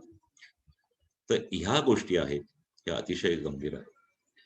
या सगळ्या गोष्टींबरोबर, म्युकरमायकोसिस बरोबर पोस्ट कोविड केअर मध्ये एक खूप महत्वाची गोष्ट मी तुम्हाला सांगतो. तुम्ही होम आयसोलेशन मध्ये असा किंवा हॉस्पिटलमध्ये असा, मानसिक दृष्ट्या प्रचंड त्रास होतो. तुम्ही कितीही कणखर असलात तरी त्या कोविडच्या काळामध्ये तुम्ही घरी असलात तर एकटे बसून, मनुष्य हा मुक्त प्राणी आहे, समाजप्रिय प्राणी आहे. आपण अशा वेगवेगळ्या असोसिएशन करतो, नेहमी मित्रांना भेटतो, परंतु त्या 17 दिवसामध्ये तुम्हाला कोणाशी संपर्क समोरासमोर फारसा होत नाही आणि त्यामुळं मनावर ताण येतो. अनेकदा विचार येतो की मलाच हे का झालं, मी एवढं सगळं करत असताना का झालं. त्यानंतर अनेकदा ज्यांना चिंता हा प्रकार खूप लागून राहतो की आता माझं काय होईल, माझ्या घरच्या लोकांचं काय होईल. अनेकदा आपण बातम्या वाचतो, त्याच्यामुळे ही चिंता वाढते. चिंता आणि नैराश्य हे एकमेकांना जोडून येतात, त्याच्यामुळे अँझायटी आणि डिप्रेशनचं प्रमाण वाढतं. त्याचबरोबर ज्यांना मुळातच काही दोष असतात, म्हणजे आज परिस्थिती अशी की डिप्रेशनचे रुग्ण हे खूप आहेत. रोजच्या ताणतणावाच्या आयुष्यामध्ये अनेकांना चिंता आणि नैराश्य हे नैराश्याने ग्रासलेलंच आहे. या ज्यांना आधीपासूनच डिप्रेशन आहे, अशा लोकांमधलं डिप्रेशन हे खूप मोठ्या प्रमाणात वाढू शकतं. एक दुर्दैवाची गोष्ट अशी की ह्यापासून डॉक्टर्स, रुग्णाला उपचार करणारे डॉक्टर्स सुद्धा वाचलेले नाहीत. म्हणजे त्यांना स्वतःला कोरोना झाला तर ते अधिकच डिप्रेशन मध्ये जातात. परंतु ट्रीटमेंट करताना अनेक समोरचे वाचवता येण्यासारखे अनेक रुग्ण ज्यावेळेला दगावतात, त्यावेळेला डॉक्टरांचे मनावर परिणाम होतो. असं समजू नका की डॉक्टर हे पाषाण हृदय किंवा रोजचीच गोष्ट आहे. अनेकदा ज्यावेळेला एकामागून एक रुग्ण रडतात, ज्यावेळेला दगावतात, त्यावेळेला रडणारे डॉक्टर्स पाहिलेले आहेत. प्रत्येक वेळेला डोळ्यात पाणी येईलच असं नाही, परंतु मनावर हा परिणाम होतोच. आपले अनेकांचे ज्यावेळेला कोरोना सुरू झाला त्यावेळेला आपण बातम्या वाचायचं की इतके रुग्ण गेले, तितके रुग्ण गेले. हळूहळू तो वाढत आपल्या ओळखीच्या लोकांपर्यंत आला, आपल्या मित्रांपर्यंत आला, आपल्या नातेवाईकांपर्यंत आला, आपल्या घरात आला. आज अनेकांचे नातेवाईक, अनेकांचे प्रियजन, कोणाची आई, कोणाचे वडील, कोणाचा भाऊ, कोणाची मुलं आज दगावलेली आहेत आणि या सगळ्याचा परिणाम मनावर निश्चितच होतो. त्यामुळे पोस्ट कोविड सिंड्रोम मध्ये हे नैराश्य हा एक मोठा प्रश्न आहे. यामध्ये अनेकांनी आत्महत्याही केलेल्या आहेत किंवा आत्महत्येचे प्रयत्नही केलेले आहेत. त्याच्यामुळं योग्य त्या सायकॅट्रिस्ट कडून सुद्धा कोविड झाल्यानंतर काही सेशन्स करावी लागतात जर तुम्हाला चिंता वाटत असेल तर. त्याचबरोबर स्वतःचं मन इतर गोष्टीत रमवणं, छंद जे असतात, विशेषतः गायन, वाचन किंवा गायन, नृत्य, चित्रकला, इव्हन फोटोग्राफी, अशा प्रकारच्या गोष्टीमध्ये जर आपण मन रमवलं तर त्याचाही उपयोग होतो. छंद हा एक चांगली गोष्ट आहे. त्यानंतर व्यायाम हा सर्वात मोठा स्ट्रेस बस्टर असतो, त्यामुळे ताणतणावापासून दूर राहण्यासाठी या गोष्टींचा उपयोग होतो. परंतु त्याचबरोबर जे मेडिटेशन आहे, कुठल्याही प्रकारचं असेल ना, म्हणजे अगदी तुम्ही एखादं देवाची भक्ती करत असाल किंवा काही तुमच्या मनामध्ये एखादी भक्ती असेल, ते स्तोत्र सुद्धा तुम्ही शांत मनाने पूर्ण मन एकाग्र करून जर म्हणलं मनातल्या मनात आणि रोजच्या रोज हे म्हणलं तर त्यांनी सुद्धा मनाची एकाग्रता होते, त्यांनी सुद्धा मेडिटेशन होतं, त्यांनी सुद्धा मनावरचा ताणतणाव कमी होतो आणि चिंता आणि नैराश्य हे आपल्याला नियंत्रणात आणता येतं. या अनेक गोष्टी अशा आहेत की त्या कोविड नंतर आपल्याला नजरेत येतात आणि हळूहळू आणखीन काही गोष्टी लक्षात येत जातील.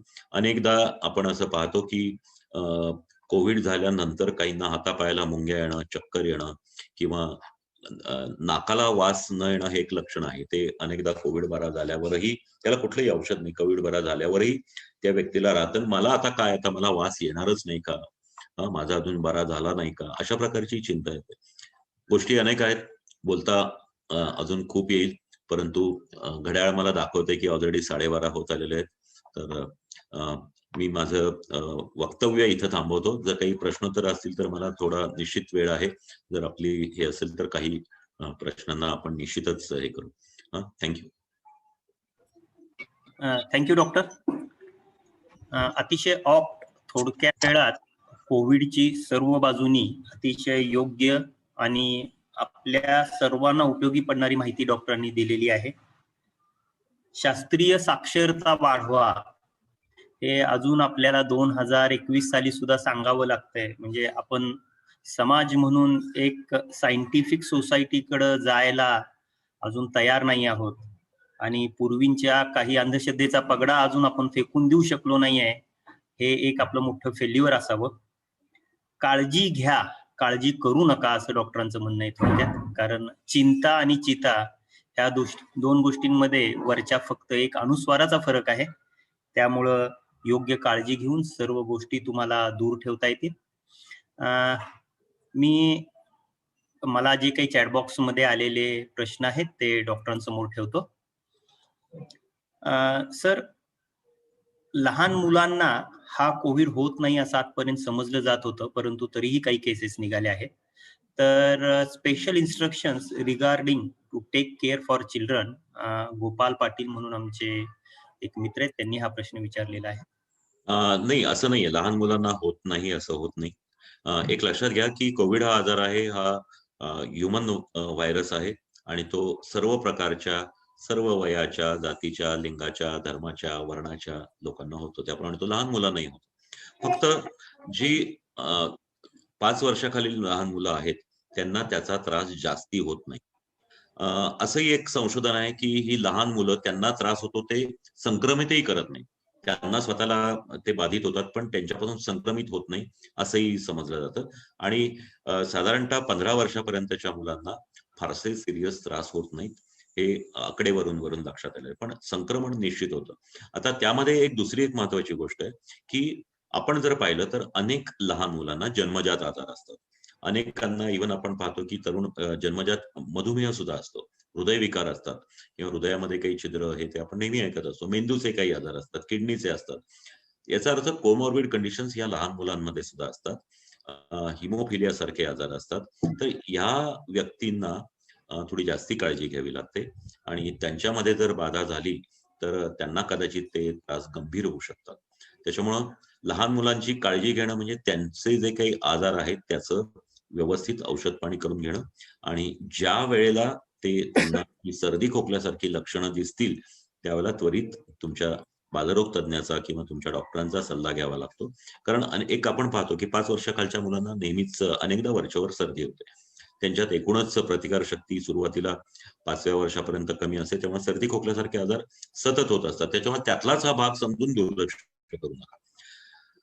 लहान मुलांना त्रास निश्चित होतो, त्यांना तो गंभीरही येऊ शकतो जर काही आजार असतील तर, परंतु त्यांना होतच नाही असं आपल्याला निश्चित म्हणता येत नाही.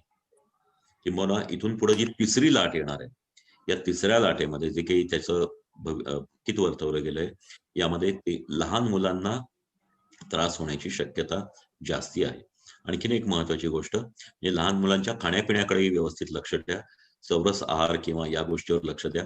त्यांना अगदी मोठे व्यायाम नाही पण त्यांच्याकडून काही थोडेफार हालचाली आणि व्यायाम करून घ्या. खेळ किंवा या गोष्टी त्यांना करता यायला पाहिजेत. आणि सर्वात सर्वात सर्वात महत्वाची गोष्ट म्हणजे जे लसीकरण आपलं राष्ट्रीय लसीकरण आहे सर्व, म्हणजे जन्मल्यावर BCG देणं, triple polio, hepatitis B, A, कांजिण्यांची लस किंवा गोवरची लस, या ज्या सगळी लसी ज्या 5 वर्षापर्यंत ज्या दिलेल्या आहेत त्या कटाक्षाने द्या, कारण तेही तितकंच महत्वाचं आहे. तर या गोष्टी आपल्याला पाळाव्या लागतात. सर, पुढचा क्वेश्चन आहे, if senior citizens have taken both doses of vaccine and completed 15 days to second dose, can they go out in society for a walk? थोडं ह्याचं एक्सटेन्शन मी असं विचारतो की काही न्यूज अशी आलेली आहे की डेव्हलप कंट्रीज मध्ये आता ज्या लोकांनी 2 डोस घेऊन 15 दिवस झालेले त्यांनी मास्क ही घालू नये अशा प्रकारच्या सूचना दिल्या गेलेल्या आहेत. तर या संदर्भात आपण सांगावं. समीर, तुम्ही म्हणताय ते बरोबर आहे. जयेश अकोलेंनी हा प्रश्न विचारलाय. अमेरिकेतल्या CDC centre of disease control and prevention ही म्हणजे तिथल्या आरोग्य खात्याचं नियंत्रण करणारी संस्था आहे. त्यांनी काही दिवसांपूर्वी असं जाहीर केलं की ज्यांचे 2 डोस होऊन 15 दिवस झालेत त्यांनी मास्क वापरायची गरज नाही, त्यांनी सोशल डिस्टन्सिंग पाळायची गरज नाही. परंतु तो अमेरिका आहे, आपल्या भारतात तरी अजून त्या पद्धतीने नाहीये. कोविडचे 2 डोस घेतल्यावर 15 दिवसानंतर सुद्धा लोकांना कोविडची लागण झालेली आहे. याचं कारण असं की आपण दोन्ही डोस घेतल्यानंतर जी प्रतिकार शक्ती निर्माण होते ती साधारणतः 80 ते 85% होते. म्हणजे 15% शक्यता आहे की तुम्हाला तो होऊ शकतो. त्याच्यामुळं दोन्ही डोस घेतले तरी मास्क बांधणं, गर्दी न करणं, लोकांच्या जवळ न जाणं, हात स्वच्छ धुणं या गोष्टी केल्याच पाहिजेत. एक महत्वाची गोष्ट, भारताचे माजी पंतप्रधान मनमोहन सिंगजी यांना सुद्धा दोन्ही डोस घेतल्यानंतर 15 दिवसानंतर करोना झाला होता. एक खूप महत्वाची गोष्ट अशी की मग अनेकदा विचारतात लोक की मग डोस घेतल्यावर हे होणार आहे तर का घ्यायचा? एक लक्षात घ्या, दोन्ही डोस घेतल्यानंतर किंवा तुम्ही करोनाचं वॅक्सिनेशन केल्यानंतर जर तुम्हाला करोना झाला तर त्याची लक्षणं कमी तीव्र असतात. अशा व्यक्तींना जे काही गंभीर आजार असतात, जी कॉम्प्लिकेशन्स असतात ती होत नाही. त्यापैकी कित्येकांना म्हणजे 90% लोकांना कुठं ऍडमिटही करावं लागत नाही, म्हणजे घरच्या घरी ते बरे होऊ शकतात. सौम्य पद्धतीचा होतो. आणि एक अजून फारसं मान्य झालेलं नाही पण एक संशोधन असंही आहे की दोन्ही डोस घेतल्यानंतर ज्यांना करोनाची बाधा होते ते त्यांना स्वतःला संक्रमण होतं पण ते इतरांना करू शकत नाही किंवा त्यांच्यापासून इतरांना होत नाही असंही मानलं जातं. पण त्याच्याबद्दल फारसंही नाही. पण दोन्ही डोस घेतल्यानंतर 15% शक्यता असते की तुम्हाला करोना होऊ शकतो. Thank you doctor. पुणे म्हणजे अमेरिका नाही, पुण्यात अमेरिकेचे रूल्स लागू नाही, त्यामुळं सोशल डिस्टन्सिंग आणि मास्क जरूर घाला. पुढचा प्रश्न आमचे प्रेसिडेंट राजेश मुथा यांचा आहे.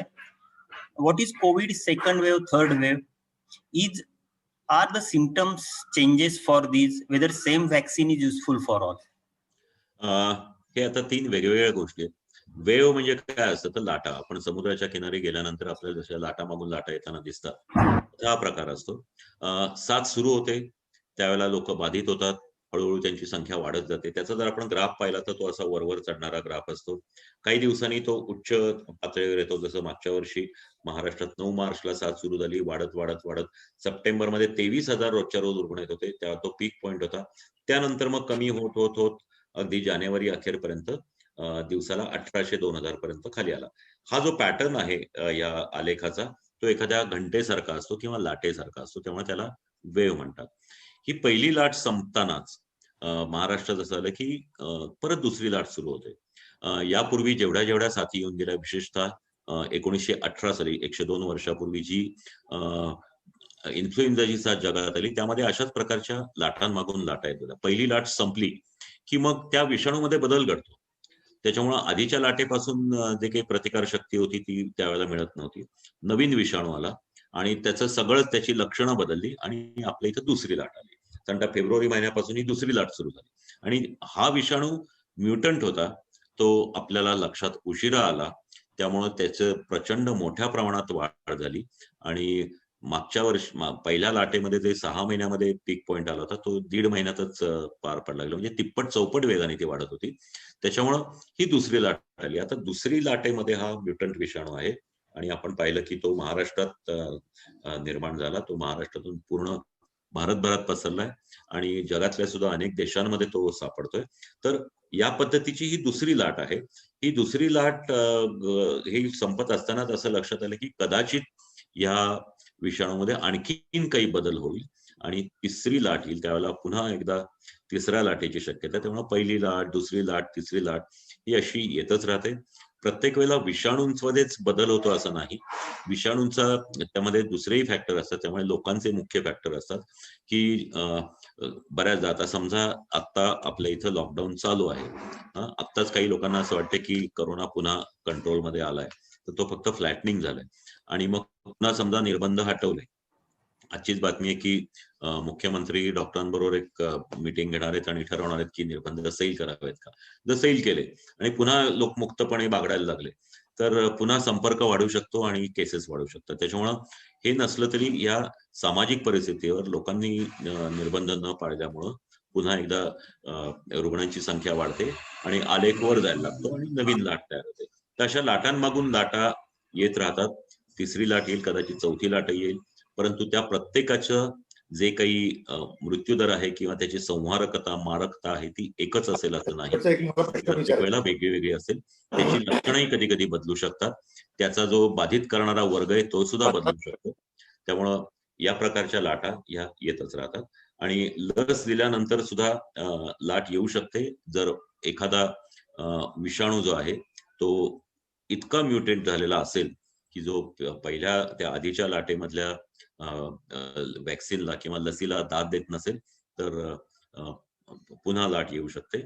मग अशा वेळेला आपल्याला त्या लसीमध्ये बूस्टर डोस किंवा नवीन परत एक बदल करून या विषाणूसाठीची लस करावी लागते. या पद्धतीचा आत्ताचं जे विषाणू आहे त्यामध्ये कोव्हॅक्सिनचं या दोन्ही म्युटेशनला चांगला परिणाम आहे असं जाहीर झालेलं आहे NIV तर्फे.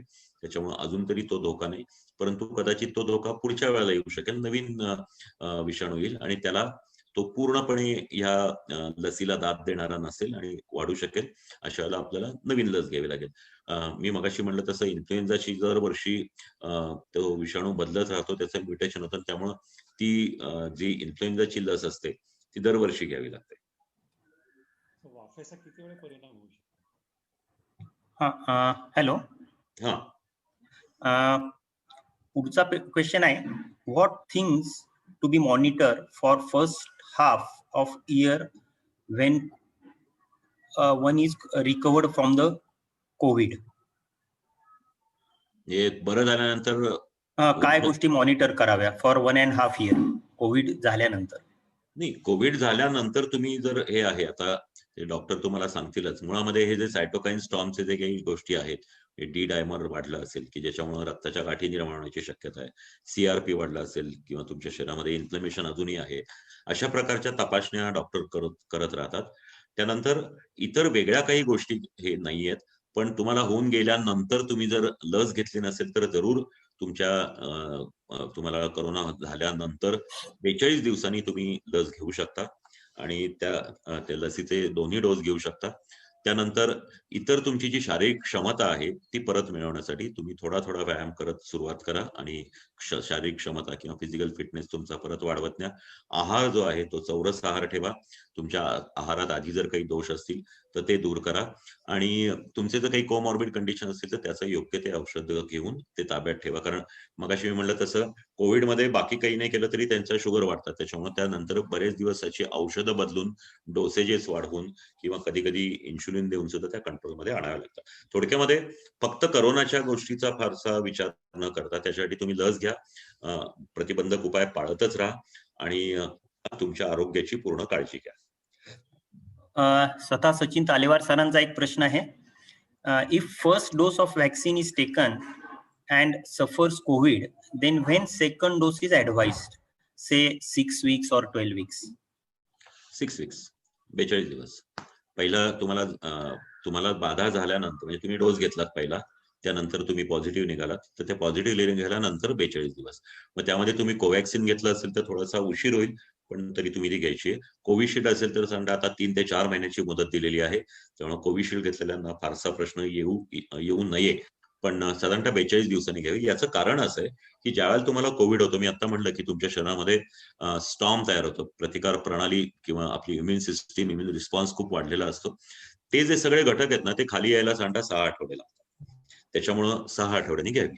काही जणांचं म्हणणं आहे की ते 3 महिने 6 महिने, परंतु जगामध्ये जे काही सांगितलं जात आहे अधिकृत त्याप्रमाणे 6 आठवड्यांनी घ्यावी.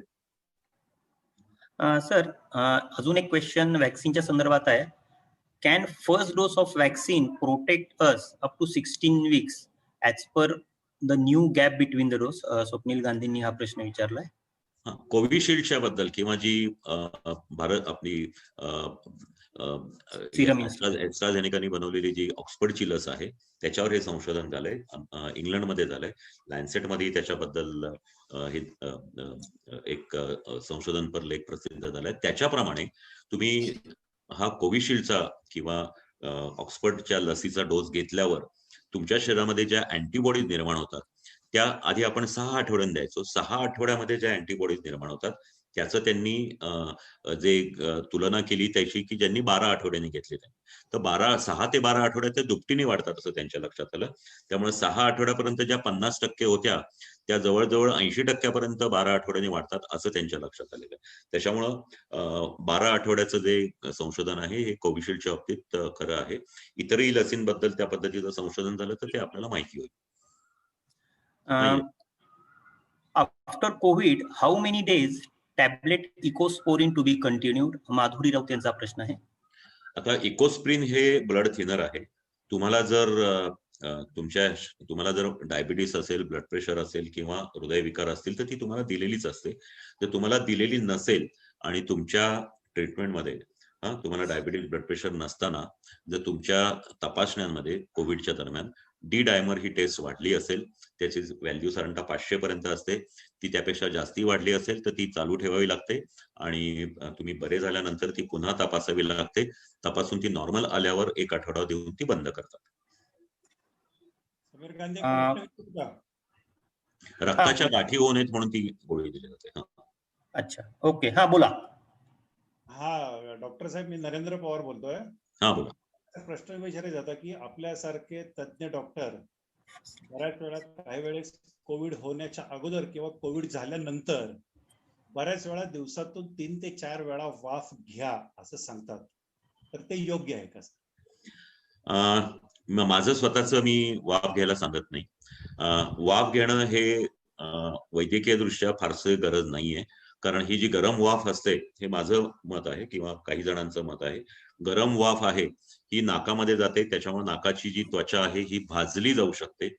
त्याचप्रमाणे दुसरं महत्वाचं कारण म्हणजे हा जो विषाणू असतो हा नाकाच्या सरफेसवर राहत नाही, तो नाकाच्या त्वचेच्या आत जातो, टिश्यू मध्ये जातो आणि तिथं तो प्रचंड प्रमाणामध्ये त्याचं पुनरुत्पादन होतं आणि रेप्लिकेशन होतं, म्हणजे वाढ होते. त्याच्यामुळे ही वाफ काही फक्त या त्वचेवरच जाते, तिथून ती आत जाते, ती काही आत त्वचेच्या अंतस्त्वचा किंवा म्युकस मेमरीच्या आत जात नाही. त्याच्यामुळे वाफेचा फारसा उपयोग होतो असं काही समजायचं कारण नाही. वाफेऐवजी म्हणजे नाकामधून घेण्याच्या ज्या गोष्टी आहेत त्यामध्ये कोविडचा त्रास झाल्यानंतर आपण इनहेलर देऊ शकतो जर सर्दी असेल तर. आणि आता नवीन आपल्या भारत बायोटेकचे एक वॅक्सिन येत आहे, जे नाकात ड्रॉप्स टाकून हे केलं जाईल, ते जास्ती उपयुक्त ठरेल कारण ते आतपर्यंत जातं. वाफ ही नाकाच्या म्युकस मेम्ब्रेनमधून आत जात नाही, त्याच्यामुळे त्याचा फारसा उपयोग नाही असं माझं स्वतःचं मत आहे. धन्यवाद सर. डॉक्टर, पुढचा प्रश्न आमचे एक्स प्रेसिडेंट प्रदीप कुलकर्णी यांच्याकडनं आहे. माय father is 87 years of age and he has not taken COVID injection. He has had a brain stroke and partial paralysis, but because of immediate treatment today, he has no effects of the same. Can such patient take COVID and is doctor certification compulsory for COVID injection? डॉक्टरचं certification अजिबात गरज नाहीये. In fact ज्यांना या पद्धतीचे आजार आहेत त्यांनी ती जरूर घ्यावी, कारण मध्यंतरी जी याची आपली लसीकरणाचा 3रा टप्पा होता त्यामध्ये 60च्या वरच्या लोकांना सर्वांना आपण घ्यायला सांगितली होती आणि जे 44 ते 59 वर्षाचे लोक होते त्यांना जर अशा प्रकारचे आजार असेल तर त्यांनी सुद्धा घ्या असं जाहीर केलं होतं. त्याच्यामुळं असं आहे की हे जे त्यांना त्रास झाले होते अशामध्ये त्यांना कोरोना झाला तर मात्र पुढचा त्रास कदाचित जास्ती होऊ शकतो, म्हणून त्यांनी लस घ्यावी.